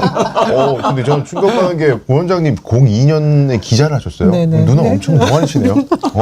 감사합니다. 이거 엄청 동안이시네. 방금 누나라고 그랬어요. 우리 누나 아니, 근데 엄청 동안이야. 제가 잠깐 연화 말씀드리면 밥을 잘 사줘야 좋은 그렇죠. 그때 이거 얘기해도 되나? 저희가 기자들하고 법관들하고 세미나를 했었어요. 막 새벽에 판결문 제대로 읽기, 판결문 쉽게 쓰기 이런 거를 기자들하고 토론했던 해였다고요. 20년 전 법관들이 오히려 더 국민에게 서비스하는 모습 아닙니까? 지금 모습 보면서 참 한숨이 나옵니다. 저는 언제 시작했는데 말을 못해지 못했어요. 훨씬 더 빨라가지고. 지금 이제 대법관 수도 14명에서 26명으로 늘리잖아요. 일단 1년 유예하고 1년에 4명씩 3번에 걸쳐서 이렇게 늘리게 되는데 아니 아까 이야기했듯이 한 번도 휴가도 못 가고 그렇게 고생이 많으시다며 감사합니다. 이렇게 우리의 수고를 덜어주시려고 노력을 하시다니 그래야 되는 거 아니에요? 더군다나 이번에 대한변호사협회도 대법관 수를 늘리면 법리와 논증이 더욱 심도 있게 발전할 수 있어서 국민의 헌법상 재판받을 권리가 두텁게 보호될 것 이런 입장을 밝혔어요. 네, 제가 얼마 전에 이제 한겨레 20이라고 인터뷰하면서도 네. 이런 얘기를 한 적이 있는데 현실에서요, 실무에서 진짜 시민들이 지금 어떤 꼴을 당하고 있는지 제가 말씀을 드리면은 자, 1심, 2심 재판을 거쳤는데도 재판이 너무나 불리하고 부당하게 됐다고 생각하는 사람이 대법원에 이제 상고를 하면서 변호사한테 어떤 얘기를 듣냐면요. 대법원에서 이게 뒤집어질 확률이 100에 한 건도 안 돼요. 그리고 이게 사건이 엄청나게 몰려 있어가지고 한참 있다 나와 3년이든 4년 걸릴 수도 있고요. 아니면 입구에서 한 달 만에 아이고 뭐 볼 것도 없어. 심리분속행 기각이라고 합니다. 그걸. 그렇게 뭐 입구 초역에서 그냥 날려버릴 수도 있고 사실상 우리나라 재판은요. 2심까지가 끝이에요. 라고 변호사들이 설명하고 있어요. 지금. 아니 우리 법에서 30을 보장하고 있다고 하는데 변호사 입에서는 2심이 사실상 마지막이라고 얘기하고 있다니까요. 근데 그걸 대법원이 어떤 식으로 얘기하냐면 대법원의 사건이 너무 많이 적체되면은 모두가 힘들어지기 때문에 2심까지가 사실상 마지막인 걸 대법원이 유도하고 있어요. 그걸 또 그게 바람직하다고 생각하고 있다니까요. 그래서 국민들 입장에서 대법관을 이제 늘린다고 하니까 오늘 또 일제히 보수 언론들은 다 하는 얘기가 재판 지연 문제는 1심, 2심이 더 심각하다. 1심, 2심 판사를 더 늘려야 한다. 먼저 늘려라. 늘려! 그래! 판사를 다 늘리자고! 1심, 2심, 3심 다 늘리자니까요? 판사 수 늘린다 그러면 제일 싫어하는 게 누구냐? 판사예요. 판사들이 판사 수 늘어나는 거 되게 싫어해. 본인들이 편안해지는 걸 둘째치고 자기들의 어떤 뭐랄까 희귀성, 고귀함 그게 희석된다 이거예요. 맨날 나오는 게 그거잖아요. 수 늘리면 질이 떨어진다. 재판도 질이 떨어진다. 누가 그래요? 아니 많아 판사한다는 사람. 특히 지금 검사 문 닫잖아요. 검찰 문 닫으니까 그 검사하던 사람들 젊은 사람들 지금 법원에 판사하고 싶어가지고 얼마나 줄줄이 지금 열심히 공부하고 있는지 알아요? 충분히 더 뽑을 수 있습니다. 국민들을 위한 관점에서 접근을 해야죠. 사법개혁을. 전부 다 뭐 이렇게 공격을 위한 공격만 자꾸 하니까 답답해 죽겠어요. 실무에서는. 제가 법원 현장을 봤던 입장에서 솔직히 말씀을 드리면 법관들이 본인들의 3D 직업이라고 그래요. 정말 제대로 판결을 하려면 그 사건 기록 보고 그렇게 하려면 잠을 거의 못 잔다고 하고 휴가는 꿈도 꿀 수 없다. 정말 3D 직업이고 또 문제가 뭐냐면 여성 법관들이 늘어나는데 출산 중에도 이걸 보는 상당히 업무가 부담되고 맞아요. 출산휴가 가면은 이 또 재판 기록을 어떻게 넘겨야 되냐. 그래서 사실 법관 증언은 질 높은 사법 서비스를 위해서 반드시 필요한 거고 법관들이 더 충실하게 이 사건을 검토할 수 있는 시간을 충분히 사실 확보해줘야 되는 거죠. 네. 그런 적인 측면에서 반드시 필요한 거고요. 대법관 같은 경우에도 늘어나야 되는 이유는 뭐냐면 우리 사회가 굉장히 다양화되고 있는데도 불구하고 대법관들은 여전히 서울대 출신 남성 엘리트들이 독점하고 있다는 비판이 굉장히 많았습니다. 네. 그래서 해외 사례를 들어서 대법관들이 지금 한 해 상고 사건 4만 건을 도대체 어떻게 이 숫자로 다루느냐. 더 많은 대법관을 늘려서 제대로 판단할 수 있게 해줘야 되고 사실 우리나라가 이제 뭐 다문화가적인 경우에도 있고 지적재산권 분쟁으로 해서 이 재판이 굉장히 복잡해지는 것이 점점 늘어나고 있습니다. 이런 부분에 질 높은 사법 서비스를 위해서도 늘려야 되는 거지 이걸 지금 정치적으로 해석할 문제는 아니라고 봅니다. 3D 하는데요. 3D, 3D. 무슨 일이든지 제대로 하면 다 3D예요. 그렇죠. 정말로 제대로 하려고 그러면 3D 아닌 게 어디 있어요. 맞아요. 제대로 안 해서 그렇죠. 그리고 제가 아니, 우리나라 인구가 5,200만인데 늘려도 한 3,000명밖에 더 돼요. 판사가. 그게 뭐가 많다고 그러는 거예요? 5,200만 중에 3,000명 있는데 그럼 2,700명 있으면 좀 달라집니까? 뭔 차이가 있는지도 모르겠어요, 저는. 그러니까 자기가 가지고 있는 권한, 권력 이건 나눠지지 않겠다는 듯하고 비슷하고요. 재판 받아보실 분들은 알겠지만 진짜 10분 재판입니다. 대부분의 일반 사건의 경우에는 10분 이상 재판받기도 쉽지 않아요. 판사들이 그런 결정들을 하고 있는 거예요, 지금. 상고까지 올라가게 되면 아마 더 할 거예요. 그러니까 전체 재판관 한 명당 담당하고 있는 사건 건수가 3,000건이 훨씬 넘더라고요. 그러면 하루에 10건씩 결정한다는 거거든요. 뭘 가지고 10건씩 결정합니까? 그냥 재판연구관들이 보고서 올리면 그래 사인해 주는 거 아니에요? 그런 식으로 국민의 기본권을 판단한다는 거잖아요. 그럼 대법관들을 좀 더 늘려야지 당연히 맞는 거잖아요. 숙고할 수 있고 국민들 피해가지 않도록 해주는 건데 그걸 못 늘리겠다고 하는 것 그거 자체가 전 말이 안 된다고 보고요. 하나 더 아까 말씀하신 거에 연장선으로 말하면 대법관 숫자 늘리는 것도 중요하지만 대법관 추천을 어떻게 하느냐. 추천의 원칙을 명문화하는 게 매우 중요하다. 그러니까 우리 박근혜 그리고 윤석열 파면 결정을 했을 때 헌법재판소장이 아니라 소장 권한대행이었거든요. 소장 권한대행이 공교롭게도 전부 진보 성향의 판사들이었어요. 그러니까 문영배 재판관도 그랬고요. 이정미 재판관도 마찬가지였거든요. 그러니까 그런 것처럼 법원 내에서 크게 주목받지 않아도 향판이라도 그리고 서울대 출신이 아니더라도 여성이라도 들어가서 우리 사회 다양성을 대변할 수 있는 사람들이 있어야 기득권에 매몰되지 않고 제대로 된 판단을 할 수 있다. 추천위원회 구성이 저는 더 중요하다고 생각해요. 검찰이 어떻게 하다가 없어졌습니까? 우리는 죄를 지어도 벌을 받지 않아. 그러다가 국민들한테 그러다가 없어지는 겁니다. 사법부 이러다가는 없어집니다. 지금 직위원 룸사롱 가서 술 마신 거 5달이 되도록 제대로 지금 내놓지 않고 있는데 국정감사에서 그 문제가 이제 드디어 불거졌죠. 어떻게 처리했는지 한번 들어보시겠습니까? 이기현 판사가 갔던 술집 얼마 결제했습니까? 청탁금지법 위반. 아니요, 얼마 결제했냐고요? 그 부분은 그 얼마냐고요? 사생활과 관련되고. 아니죠. 얼마 결제했는지 알아요, 몰라요? 얼마예요? 그럼 100만 원 넘어요? 얼마입니까, 정확히? 170만 원. 170만 원이요? 예. 술만 마셨는데 170만 원이 나올 수가 있겠습니까? 이제 저것도요. 저는 윤리감사관인가? 저자 발언을 들으면서 지난번에 남부지검의 검사들 룸사롱 가서 접대받고 뭐 이렇게 n분의 1 나눠가지고 봐주고 이런 게 딱 생각이 나더라고요. 99만 원으로 99만 맞춰가지고. 원. 네.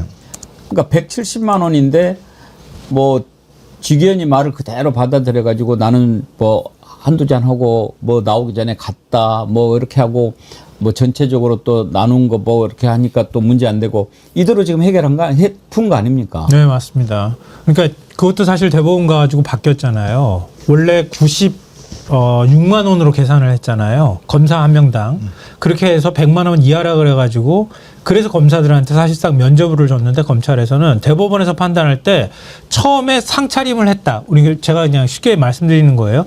처음에 나온 술 가격 그때 여성 적개권이 있는지 없는지 여부 이걸 판단해가지고 n분의 1을 하더라도 그때 참석한 사람은 전부 술값을 다 다 비용을 n분의 1을 하는 것으로 간주해야 된다라고 판단해서 사실상 액수가 100만 원이 넘는 결정을 대법원에서 한 거예요. 근데 제가 더 어처구니가 없다고 느끼는 건 뭐냐면 우리나라 법원에서 판사의 비위행위를 판단하는 기준이 청탁금지법밖에 없다고 하는 거예요. 그러니까 저는 더 큰 건 뭐냐면 그러면 앞으로 판사들은 100만 원 이하만 맞추면 무슨 접대든 다 받아도 된다는 건가요? 그 의문이 하나가 있고요. 두 번째 의문은 지경 판사가 더 잘못한 부분은 뭐냐면 그 자리에 잠깐 가서 동석해서 했다가 술 몇 잔 마시고 나왔다고 쳐요. 근데 자기가 진행하는 재판에서 나는 삼겹살에 소맥만 먹는다. 이것도 사주는 사람 없다고 그랬어요. 그러니까 신성한 법대위에서 자기가 거짓말한 거예요, 사실은. 그게 이미 접대를 받았다고 하는 의혹이 제기됐으면 사실관계가 좀 다르다 이렇게 하고 그냥 넘어갔으면 모르겠는데 자기는 절대 그런 적 없다 그랬어요. 근데 아까 대법원 판례 제가 말씀드렸잖아요.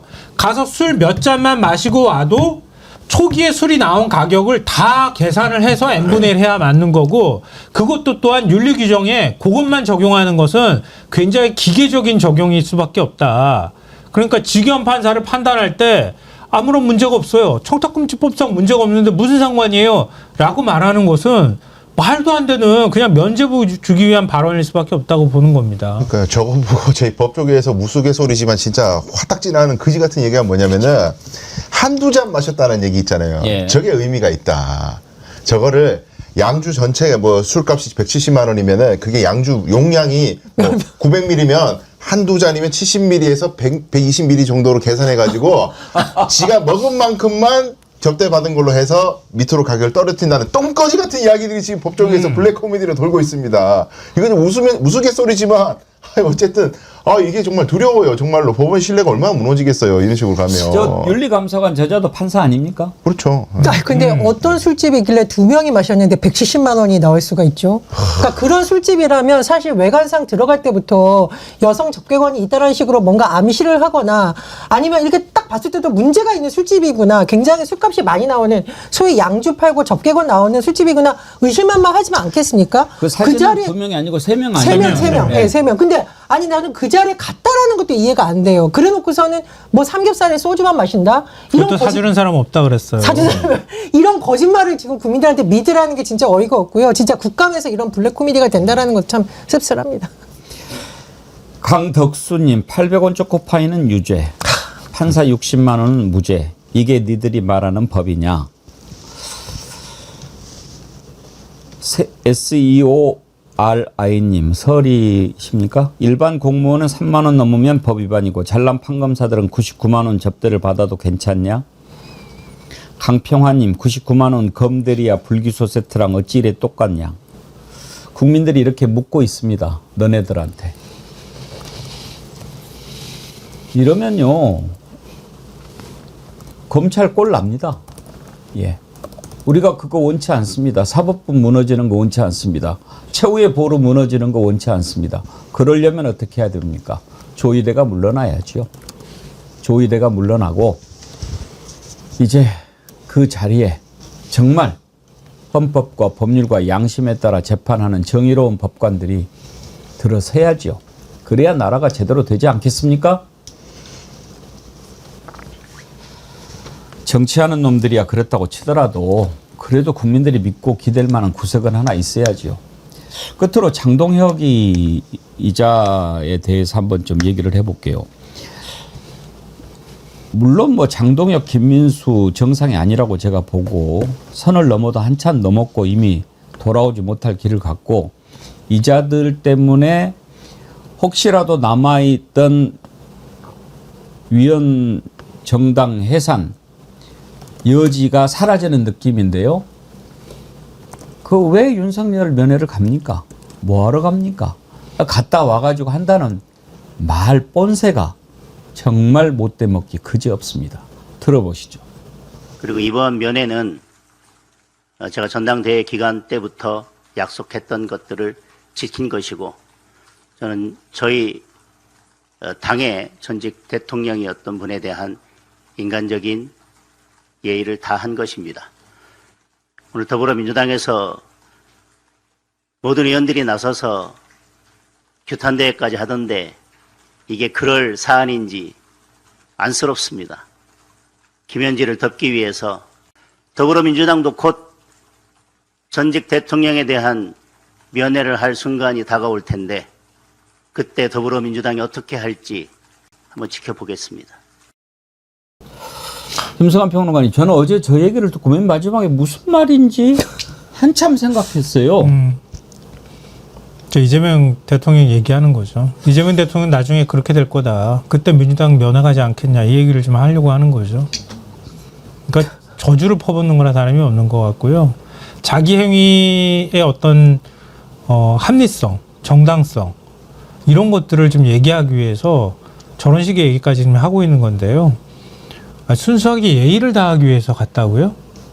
지금 아직 비상계엄을 선포하고 대한민국을 그 내란 속으로 빠뜨렸던 윤석열이 1심 재판도 안 끝났는데 거길 가가지고 예의를 다하겠다고요? 이 도대체 누가 이 말을 듣겠습니까? 말도 안 되는 얘기를 하고 있는 거예요. 그냥 성경만 읽으라고 해주지. 거기 가가지고 자기가 그렇게 하고 난 다음에 당내외에서 굉장히 비판이 거세니까 그 명분을 삼기 위해서 인간적인 예의 이거를 지금 만들어내고 민주당은 그런 일 없을 건지 한번 두고 보자 뭐 이런 식으로 얘기하는 거 진짜 치졸하고 너무 깜냥이 보이는 것 같은 그런 발언인 것 같아요. 인간도 아닌 것 얘기를 좀 더 길게 하는 거 그런데 인간도 아닌 거 하나만 더 보고 마칩시다. 재밌는 사진이 하나 나왔어요. 김건희가 아마 경복궁 경회로를 갔던 것 같은데요. 이배용 지금 금거북이 거기랑 같이 갔던 것으로 보이는 그 사진이 공개됐는데요. 이배용 옆에 김건희 저 폼 좀 보십시오. 이야, 저기 맨발이죠? 네, 맨발. 래퍼에 선글라스 쓰고 양팔 딱 하고 오늘 시간이 없어서 김승희 학폭 사건은 다루지도 못했는데 저게 아무것도 아닌 사람입니까? 전혜연 원장님. 그러니까 옆에 있는 사람은 한 나라의 국가교육위원장이었는데 근거부이나 갖다 바치고 축하 편지나 쓰고 있고 한 나라의 대통령의 배우자인 사람은 저렇게 슬리퍼 차림으로 경회로에 올라가서 선글라스 끼고 팔짱 끼고 뭔가 지시하고 순찰하는 듯한 모습을 보이고 있고 김건희는 예전에 종묘 차담회도 해서 이게 지금 신성해야 될 묘에 가서 뭐 하는 거냐 하고 왕궁 후손들로부터 지탄을 받기도 하고 국가유산을 지금 카페처럼 쓰고 본인의 지금 안방에서도 저럴 수 없는 태도를 보이고 있는 거거든요. 김건희의 천박함 그리고 본인이 대통령인 듯한 모습을 우리가 다시 한번 확인할 수 있는 건데 결국 윤석열 김건희 정부에서 우리나라가 얼마나 사적으로 이용을 당했고 이 천박한 것에 활용이 되는지 좀 계속 확인이 되고 있어서 굉장히 씁쓸합니다. 그리고 최근에 보니까 이배용이 보냈던 그 편지가 사라졌다 이런 것도 있는데 저는 그 부분에 의해서도 김건희와 김건희 일가에 대한 수사가 철저하게 이루어져야 된다고 봅니다. 정말 천박을 넘어서서 그 나라를 어떻게 생각하는가 그런 것을 좀 느낄 수 있는 그런 한 장의 사진입니다. 아 정말 야인시대님이 정확하게 써주셨네. 나 껌 좀 씹은 여자야. 아 이분 날카롭네. 푸푸님 저 차고 있는 시계 뭔지 알아봐야 됨. 그러네요. 그러네요. 콘스탄틴인가 뭐. 아니, 저는 슬리퍼가 더 먼저 눈에 띄었어요. 다른 사람은 다 맨발 그 양발 신었는데 혼자 슬리퍼 그 미리 준비해 줬는지 신고 올라갔더라고요. 그것도 원래 김건희가 그 신고 다녔던 신발 같아 보이거든요. 참 그 여사님 발바닥 따를까봐 차가우실까봐 얼마나 고생하셨을까 그런 생각이 갑자기 드네요. 예, 오늘 1부는 여기까지 하도록 하겠습니다. 2부에서는 주블리의 손자병법, 이번에 김병주 최고위원이 캄보디아에 다녀왔죠. 그리고 거기에서 3명을 구출해냈는데 그 생생한 얘기 한번 들어보도록 하겠습니다. 떡국열차님 슈퍼챗 2번에 걸쳐서 보내주셨는데요. 비리 무능력 국민의 뜻에 반하는 공무원 다 파면해도 지나치지 않습니다. 봉천성님 슈퍼챗 감사드립니다. 아브라함님 저도 예수님 믿는 사람이지만 극우 기독교 정치인 토 나옵니다. 저도 토 나왔습니다. 예. 자, 일부 함께 해주신 김성환 평론가님, 전혜원 원장님, 강수영 변호사님 세 분 감사합니다. 수고하셨습니다. 고맙습니다. 평생 젊은이와 같이 나라를 지켜왔기 때문에 젊은 친구들을 보면 늘 저의 아들, 딸 같습니다. 감정이 이입이 돼서 진짜 내 아들 여기서 못 빼가면 안 된다. 어떤 루트든지 최단시간에 뺄 수 있는 루트를 택해서 빼야 된다. 여기서 실패해서는 안 된다라는 아주 절박함으로 했습니다. 어떻게 정치적이겠습니까? 국가가 국민 정치인의 첫 번째 임무는 국민의 생명을 지켜내는 겁니다. 그것을 했을 뿐입니다. 왜곡하지 않았었으면 좋겠습니다.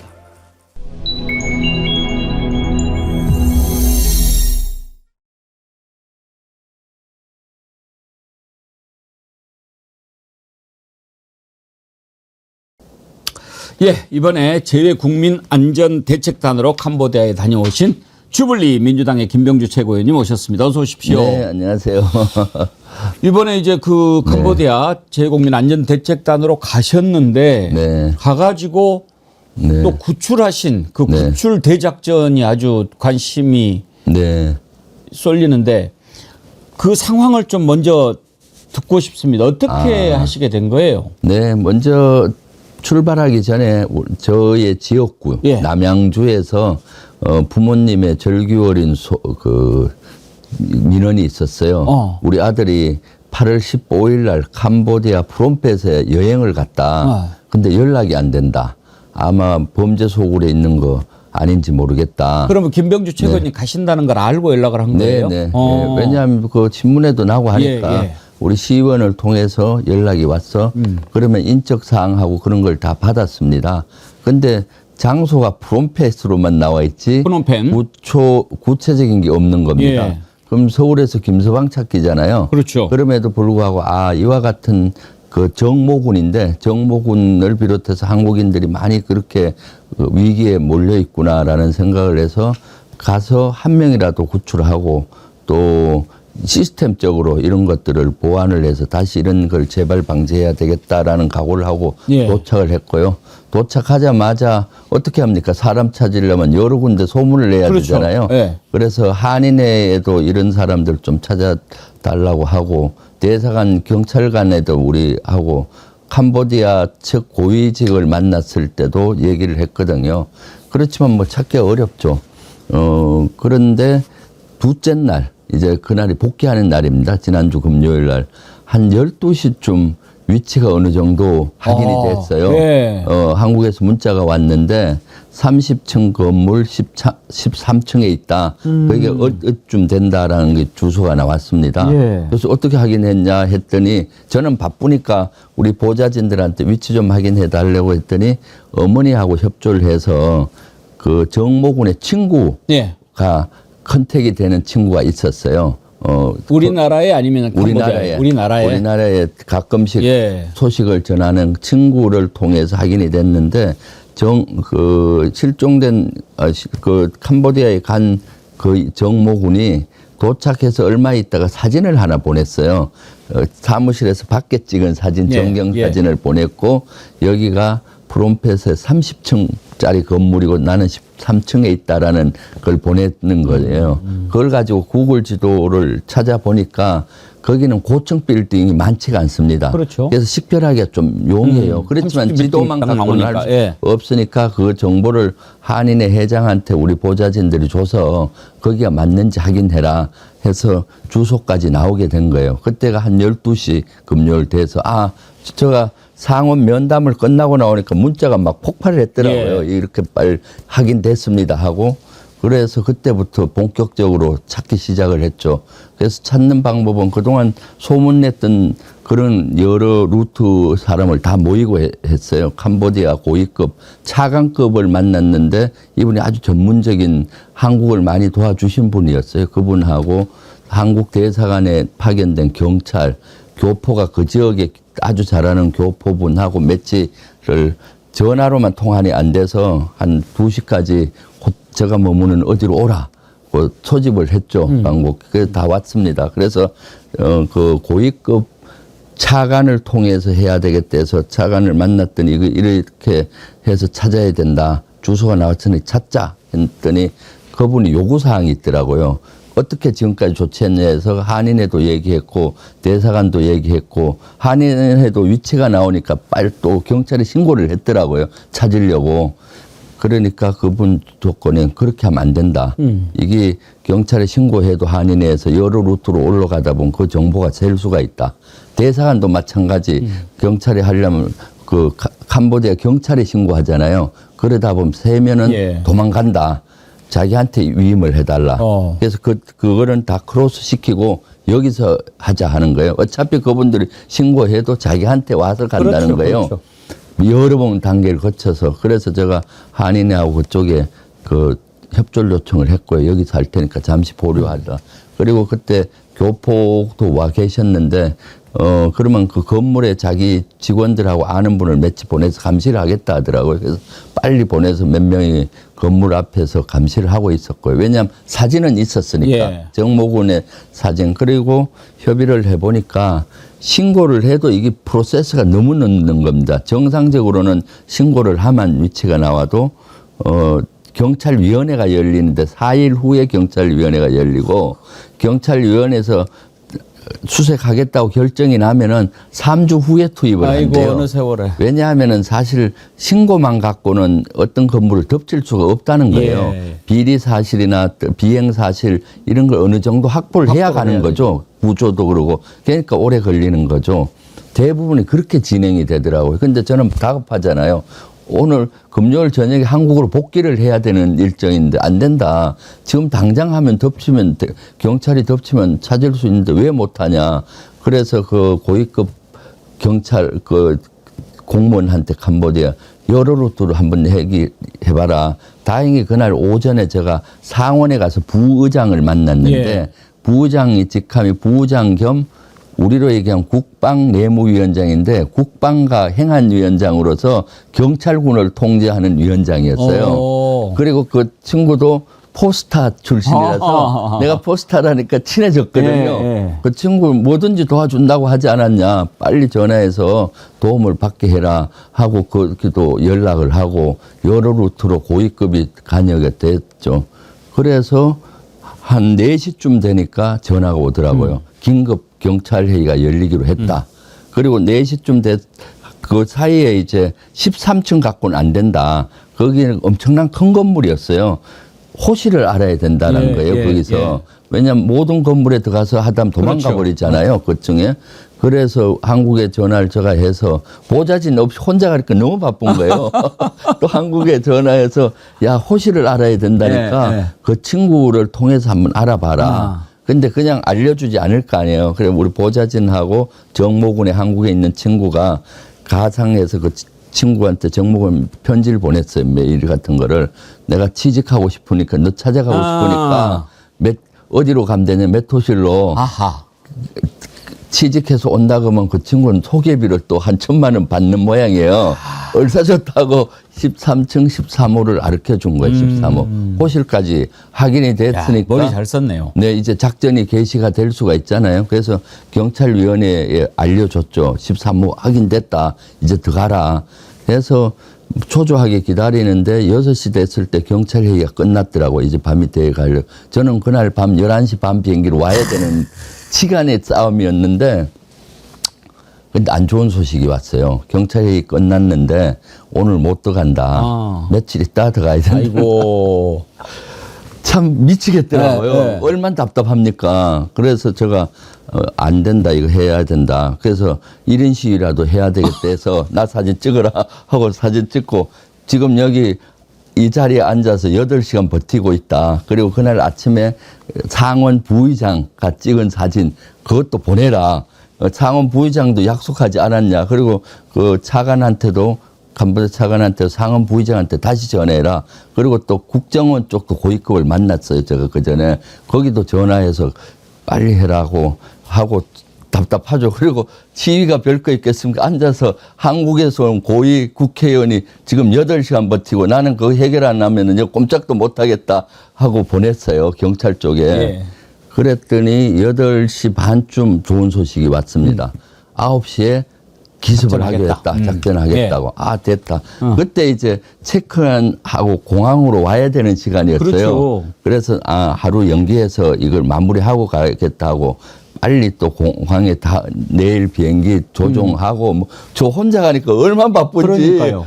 도와주는. 그러면 다른 의원들은 그날 금요일 밤 비행기로 오고 세 분은 그래서 네 최고위원님만 비행기를 하루 연기를 했구나. 가라 예. 하고 저 혼자 남아서 이제 해야 되겠다고 남았고요. 그래서 9시에 투입하려고 한다고 해서 그럼 나하고 그 캄보디아 차관 같이 갑시다. 나도 좀 뒤에서 지켜보겠다. 가야 자꾸 독촉할 거 아닙니까? 그렇죠. 그랬더니 그쪽 경찰에서 나는 안 된다는 거예요. 그 대신 차관은 가서 뒤에서 자기가 지휘하겠다 그러더라고요. 그래서 그럼 가시고 연락을 하라 해서 그 교포하고 앉아서 계속 대기를 했는데 9시 10분에 전화가 왔는데 안 좋은 전화가 왔어요. 덮쳤는데 없다는 거예요. 하늘이 무너지는 것 같더라고요. 그런데 거기서가 건물이 디귿자로 3동이 있었던 거예요. 디귿자인데 앞에 한 동을 기습을 했는데 없으니까 똑같은 모양이더라고요. 그게 B동인데 A동인지 C동인지 알려달라는 거예요. 저거 어떻게 합니까? 그래서 또 한국에 전화해서 야 혹시 A동인지 C동인지 확인이 됐냐? 그 확인할 방법이 있냐? 친구한테 물어봐라 하는데 시간은 총각을 다투잖아요. 경찰이 투입되면은 이미 다 소문이 나니까. 다 소문나고 튀죠. 도망가고 할 거 아니에요. 그래서 알 수 없다는 거예요. 괜히 또 접촉해가는 시간이 걸리지 않습니까? 그래서 제가 근데 그놈들도 그러네. 뭐 딱 이렇게 뭐 찍어줘야 되나요? 그러면은 병력을 A동, B동, C동, 13층, 13호를 동시에 딱 급습을 하면 될 거 아닙니까? 답답하기는. 그런데 범죄 사실이 확인이 안 됐기 때문에 예. 아무 집에나 들어갈 수 없는 것 제가 괜히 같더라고요. 흥분됐습니다. 예. 그건 어쩔 수 없는 우리 사정이고. 그래서 야 C동 그냥 동시에 그 정찰하면 안 되냐 수색. 그거 하면 놓친다. 근데 놓치면 당신 차관이나 나는 몸꼴이 되고 그 인원은 숨어버리면 이제는 죽음까지도 갈 수 있다. 그렇죠. 너무 절박하더라고요. 그래서 하겠다고 해보겠다고 했는데 9시 20분에 기쁜 소식이 왔습니다. 정모군 사진과 함께 구출됐다. 신병을 확보했다는 거예요. 예.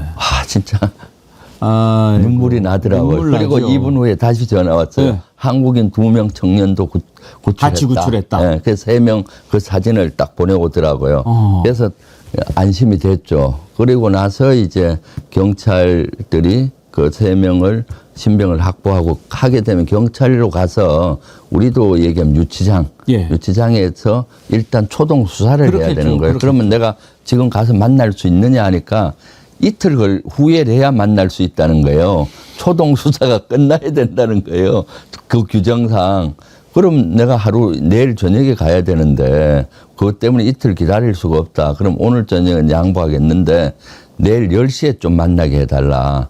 그럼 자기들이 백방을 노력해 보겠다고 하는데 그 다음날 아침에 전화가 왔는데 10시는 안 되고 오후 2시에 하겠다는 거예요. 왜냐하면 경찰 규정상 그 유치장은 이틀 후가 돼야 된다는 거예요. 그래서 경찰 다른 정보국으로 그 인원을 이송을 해서 안가 쪽에서 만나게 2시에 해주겠다고 돼서 2시에 만났죠. 그 만날 때도 1시쯤 됐더니 왜냐면 만날 때 저 혼자 갈 수가 없잖아요. 우리 대사관 경찰관하고 우리 그 친구들을 후원할 교포 한 분하고 같이 가야 제가 복귀하더라도 기여가 되지 않습니까? 예. 그래서 같이 가겠다는데 한국 우리 경찰 쪽에서 1시쯤 확인했더니 아직 그 인원이 그리 안 왔다는 거예요.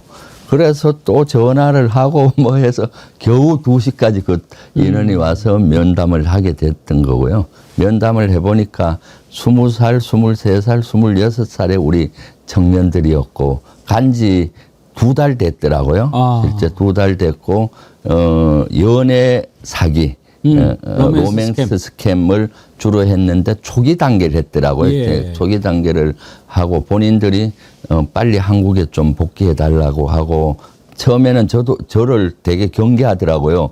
혹시 또 이상한 조직 늦게 온 줄 알고 그랬더니 저 국회의원이라고 제가 명함도 보여주고 설득을 시켰더니 그대서에 안도하고 그래서 누구가 제일 보고 싶냐 하니까 2명은 엄마가 보고 싶다 해서 그럼 전화로 연결을 해줬습니다. 그것도 전화가 안 되는데 마침 제가 가니까 고위급 경찰도 오고 고위급 국정원 요원들도 왔더라고요. 한국권 오니까 예. 그분들한테 좀 전화하게 할 테니까 해달라니까 허락을 해서 2명은 어머니하고 그 자리에서 전화를 했는데 한 어머니는 엄청나게 우시더라고요. 우리 지역의 어머님은. 예. 그래서 안도했고 그리고 나서 먹고 싶은 게 뭐냐 또 아픈 데가 뭐냐 이런 걸 다 체크했고 그리고 나서 제가 복귀하면은 저희 고등학교 후배 사업가가 있어서 믿을 만한 사업 부모 역할을 해줘라.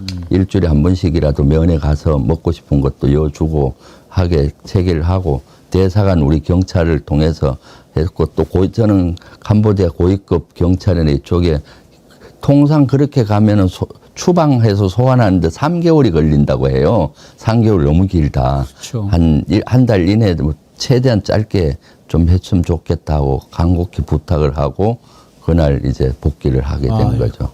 그래서 복귀하고 나서 이제 어머님한테 예. 바로 이제 2분의 어머니한테 전화를 해서 그 사항을 구체적으로 얘기했고 아이고. 후원인까지 정해서 먹고 싶은 거 였고 그날 저녁에는 뭐 치킨이 먹고 싶다 해서 치킨도 사서 였고 아하. 뭐 그렇게 케어를 하고 왔다고 하니까 두 어머님이 너무 고마워하고 2분 다 우시더라고요. 얼마나 그렇게 했어요. 아이고, 네. 참. 그 친구들도 이번에 들어왔습니까? 아니죠. 지금 아직은 캄보디아 경찰 일단은 유치장에 이제 있죠. 빼내기는 한 거고요. 네. 예. 그러니까 범죄 단지로 빼냈기 때문에 이제 생명은 안전한 거고요. 그리고 초동하고 수사를 하고 이제 추방 형식으로 이민국으로 보내서 예. 추방이 되면은 그들은 이제 한국으로 소환되는 그런 형식의 절차였습니다. 그렇게 힘들게 지금 저는 우리 김병주 최고위원님 말씀하시는 거 들으면서도 막 울컥울컥하고 네. 그러는데 그걸 뭐 또 국힘에서는 뭐 말도 안 되는 소리로 막 이렇게 또 공격하고 그러는 걸 보면서 참 네. 상종 못할 집단이구나. 그런데 오죽 답답하시면 또 국회에서 눈물까지 보이셨더라고요. 그러니까요. 그거 한번 잠깐 우리가 준비했는데 보고 네. 칠까요? 예. 네. 저는 평생 젊은이와 같이 나라를 지켜왔기 때문에 젊은 친구들을 보면 늘 제 아들, 딸 같습니다. 감정이 이입이 돼서 진짜 내 아들 여기서 못 빼가면 안 된다. 어떤 루트든지 최단시간에 뺄 수 있는 루트를 택해서 빼야 된다. 여기서 실패해서는 안 된다라는 아주 절박함으로 했습니다. 어떻게 정치적이겠습니까? 국가와 국민 정치인의 첫 번째 임무는 국민의 생명을 지켜내는 겁니다. 그것을 했을 뿐입니다. 왜곡하지 않아줬으면 좋겠습니다. 육군 대장의 눈물을 우리가 정말 뭐 우리 국민과 청년 그런데 고통받는 청년들 아니 그리고 눈물이죠. 저도 이렇게 들으면서 느꼈지만 순간순간 막 상황이 변하고 이러다가 안 되는 거 아닌가 어렵겠는 그 애타는 마음이 얼마나 그때 간절하셨겠어요. 그럼요. 사실 저는 그 친자식처럼 생각이 됐어요. 그 불가능한 일을 해내신 거예요. 진짜 저도 부모의 심정으로. 방콕 특파원을 해봐서 동남아 사정을 좀 아는데 원래 그쪽 나라가 절차가 느려요. 그렇죠. 언제 될지 몰라요. 그거 김병주 최고위원님 아니었으면 절대로 그거 불가능합니다. 그거. 네.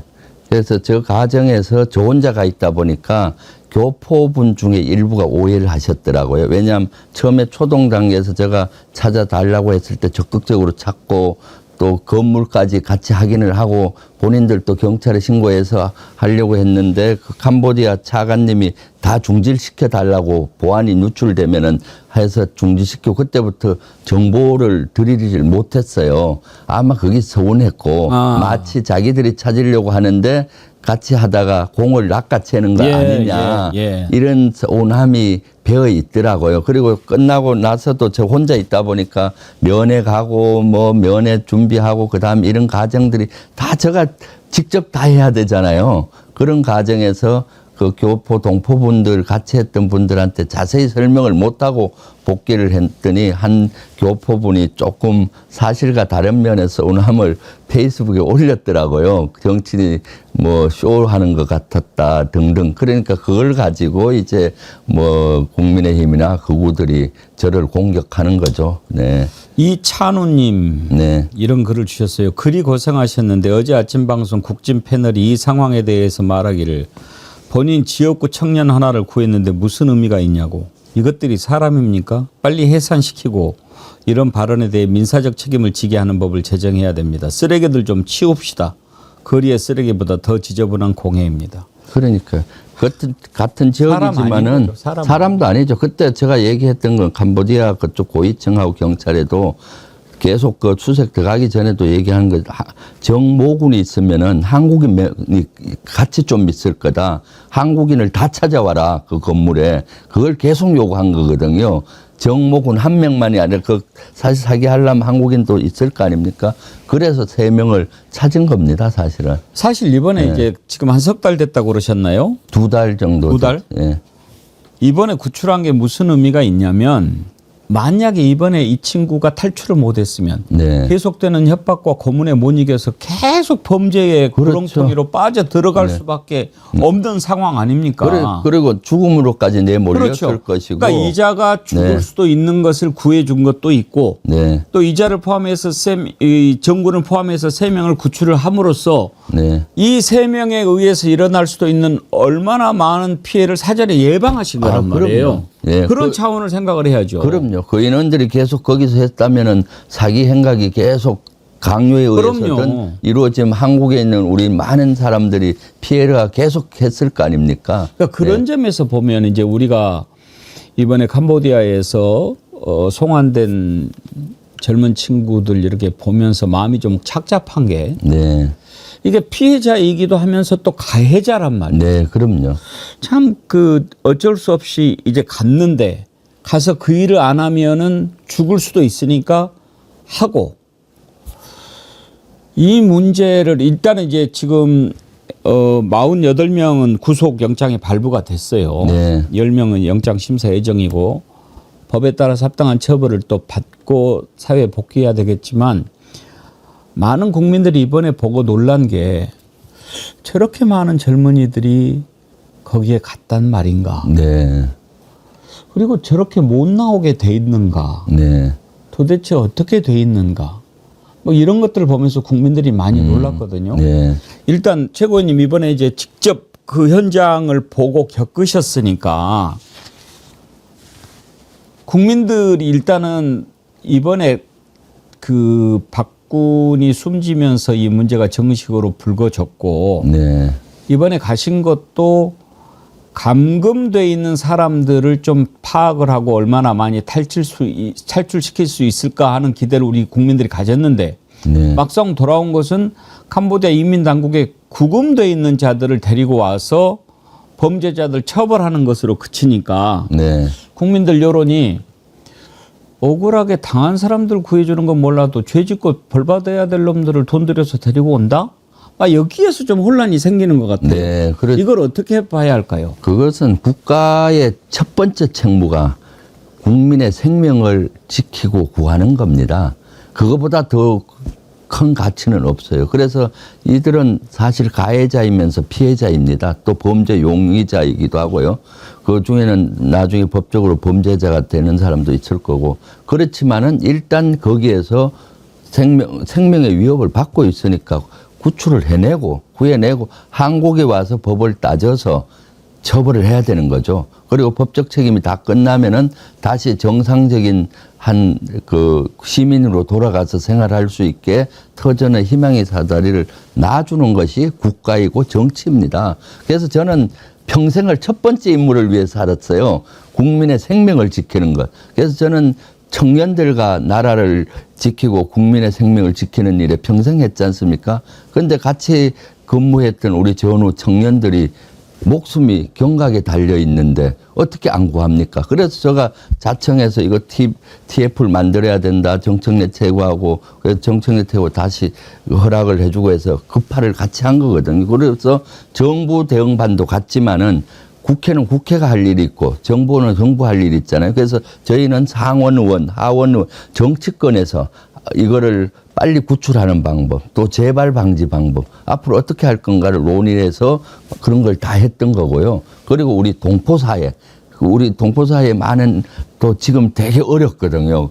여행이 그쪽으로 잘 안 가고 하니까. 그래서 그 동포들의 애로사항을 또 듣고 그걸 정부 돌아와서 국회와 정부를 해서 어떤 역할을 할 것인가 이런 걸 하는 걸 하러 갔던 거고 또 그 3명만 구출한 것이 아니라 그 역할을 충실히 했습니다.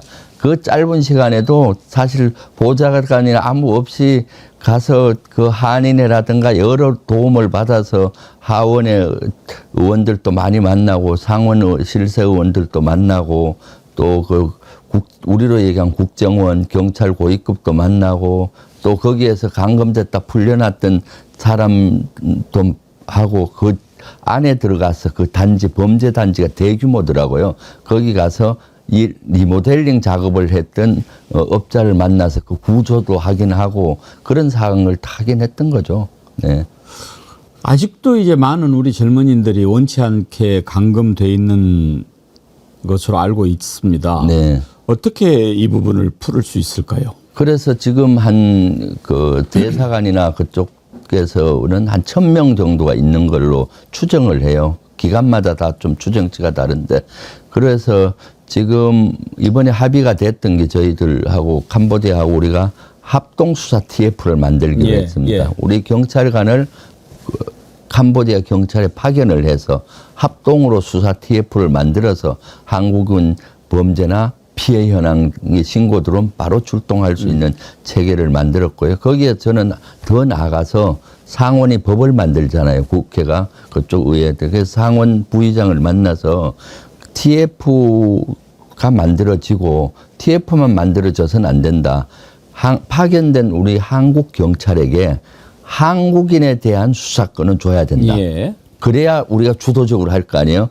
수사권이 없으면 보조 역할을 할 수밖에 없지 않습니까? 그랬더니 상원 부의장은 아주 좋은 아이디어다. 그거 한번 법적으로 검토를 하고 법을 만들어 보겠다까지 얘기를 했고요. 그리고 제가 얘기했죠. 그렇게 되면은 너들 캄보디아 수사 인력이 부족한데 한국 경찰이 가서 그렇게 하면 너희들도 도움이 된다. 그리고 이 문제가 해결되지 않으면은 캄보디아와 대한민국의 관계가 정상화되기가 어렵다. 우리 국민 정서상 캄보디아가 되게에 대한 감정이 악화됐잖아요. 역으로 또 캄보디아도 또 우리 대한민국에 대한 감정이 악화됐더라고요. 본인들이 그 치안이 잘 돼 있는데 마치 치안이 안 되고 범죄 소굴처럼 한국에서 인식하는 것 같아서 대단히 캄보디아 나름 불편해 하더라고요. 그래서 그 불편함을 없애고 정상화하려면 너희들이 적극적으로 나서서 대규모 범죄 단지를 소탕 작전을 해서 그걸 와해해야 된다 했는데 다들 그런 의지를 보여줬고 같이 하기로 합의도 하고 그랬습니다. 지난번에 그 자료를 보니까요. 윤석열 정부 들어서면서부터 그렇게 외국으로 나갔던 젊은이들이 꽤 많더라고요. 막 3만 명 나가고 그러는데 돌아오는 수가 적어요. 그러니까 한 3,000명 이상, 2,000명, 3,000명이 계속 캄보디아에 나갔다가 안 돌아오는 거예요.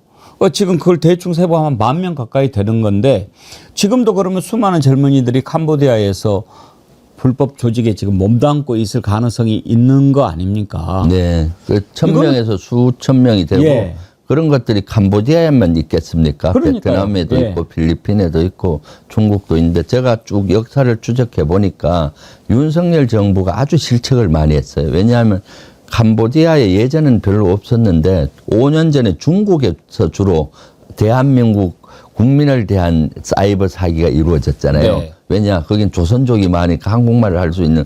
근데 한 5년 전부터 그 피해가 중국인한테도 많이 생겨요. 중국인 대상 사기가 또 많으니까. 중국 공항에서 엄하게 단속을 한 겁니다. 그래서 이 범죄 조직들이 동남아로 갔는데 필리핀이나 뭐 태국이나 이렇게 걸려갔고 그런데 3년 전부터 캄보디아에 그 범죄 조직들이 몰려든 거죠. 캄보디아는 그러한 사이버 범죄 조직이 활거하기에 가장 좋은 땅이더라고요. 예. 왜냐? 달러를 마음대로 쓸 수 있어요. 그렇죠. 달러를 많이 쓰죠. 그 화폐가 있는데도 모든 상점에도 달러가 적용이 돼요. 그러니까 돈 세탁이 쉽고 그다음에 거기가 권력이 좀 부패해서 돈이면 해결이 가능한 권력층한테 돈 주면 그래서 봐주고. 천지라고 하는 자가 저렇게 마음대로 그러다 하겠지가 보니까 아닙니까? 캄보디아의 천지 뭐 프린스 예. 그런 계좌고.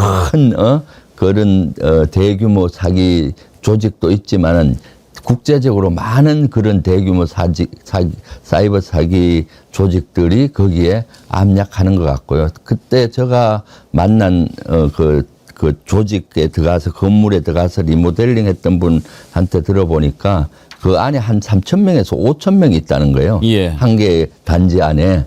그 안에는 뭐 작업자족이 다 되게 뭐 식당에서부터 이발소 다 있고 그런 걸 한 6개 자기가 리모델링 작업을 했었다 그러더라고요. 그러니까 거기엔 곳곳에 그런 것들이 있었던 거죠.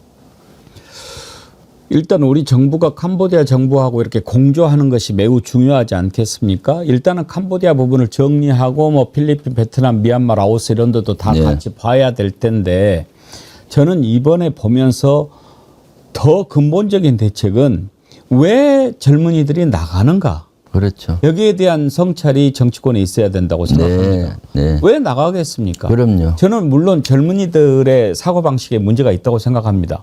여기에서 고생해서 돈을 벌 생각을 안 하고 그냥 쉽게 뭐 많은 돈을 벌 수 있다 이런 말에 혹해서 가는 것 이것도 잘못이지만 희망이 보이질 않으니까 그렇죠. 나가는 것도 있지 않겠습니까? 네, 그럼요. 정확히 보셨습니다. 저도 이번에 국가가 무엇이 해야 되는지 청년 문제에 대해서 심각하게 고민했습니다. 국가에서 청년들에게 좋은 일자리가 마련돼 있으면은 그렇게 유혹에 빠지지 확률이 적잖아요. 그 3명 청년도 면담해 보니 다 직업이 마땅찮고 알바 수준의 일을 했더라고요. 그렇죠. 그러니까 2명들이 고액 뭐 500만 원 준다 이러니까 혹하는 거죠. 그렇게 빠졌기 때문에 저는 우리 국가가 나서서 이제는 청년 문제를 심각하게 일자리 창출에서부터 어떻게 할지를 고민해서 해결을 해야 근본적으로 풀린다고 봐요. 그래서 단계별로 해야죠. 일단은 구직 광고로 간 인원들이 많아서 고액 구직 광고, 동남아라든가 이런 것들을 근본적으로 걸러내도록 하고 이번에 이재명 정부도 하겠다고 발표는 했습니다. 그런데 거기에 덫에 걸리지 않게 그다음에 이제 청년 일자리 문제 근본적으로 해결을 하는 문제 그러면서도 그건 캄보디아뿐만 아니라 캄보디아에서 단속을 강하면 바로 고무풍선처럼 인접 베트남이나 태국이나 가버리거든요. 그래서 이거는 초국가 위협으로 저는 규정하고 싶어요.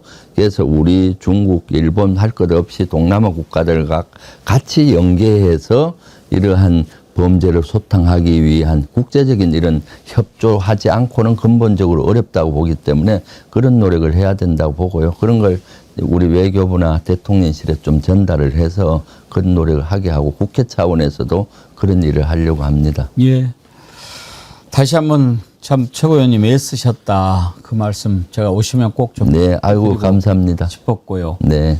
정말 정치권에서 이번 기회에 좀 잘 들여다봐가지고 우리 젊은이들이 좀 찾을 수 있는 빛을 이렇게 좀 만들었으면 좋겠습니다.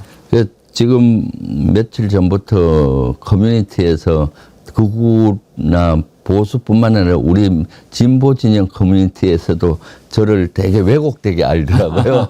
뭐 정치쇼를 하고 왔다. 저희 이런 얘기를 다 들으면 이해가 갈 텐데 부분적으로 이것만 해서 뭐 마치 지역구 보러 지역구 살리러 갔구만 이런 얘기하는 거 아닙니까? 꼭 시청자분들 이 방송 부분 보신 분이 있으면 끝까지 보시고요. 저가리 TV 좀 이해를 하고 이 문제는 우리 국민 모두가 나서서 해결을 해야 되고 이제 이재명 정부나 우리 이재명 정부와 같이 민주당에서도 발벗고 나서니까 같이 해주셨으면 좋겠습니다. 국민의힘이나 극우들에서는 불평 불만할 시간에 필요하면 가서 한 명이라도 더 구하는 노력을 하십시오.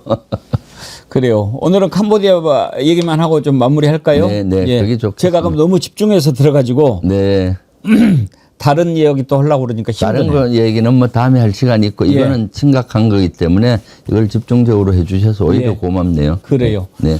정말 수고하셨습니다. 감사합니다. 네, 예. 감사합니다. 정치권이 좀 이런 문제에 깊이 관심을 가지고 눈물을 닦아줘야 그게 정치권이 할 일 아닙니까? 그렇게 말도 안 되는 것으로 국민들 마음을 어지럽히고 그런 정치 필요 없죠. 국민의 눈물을 닦아주는 것이 정치입니다. 이번에 가서 또 우리 한국민들 젊은이들 구출하고 온 김병주 최고위원님께 다시 한번 격려와 감사의 말씀을 드립니다.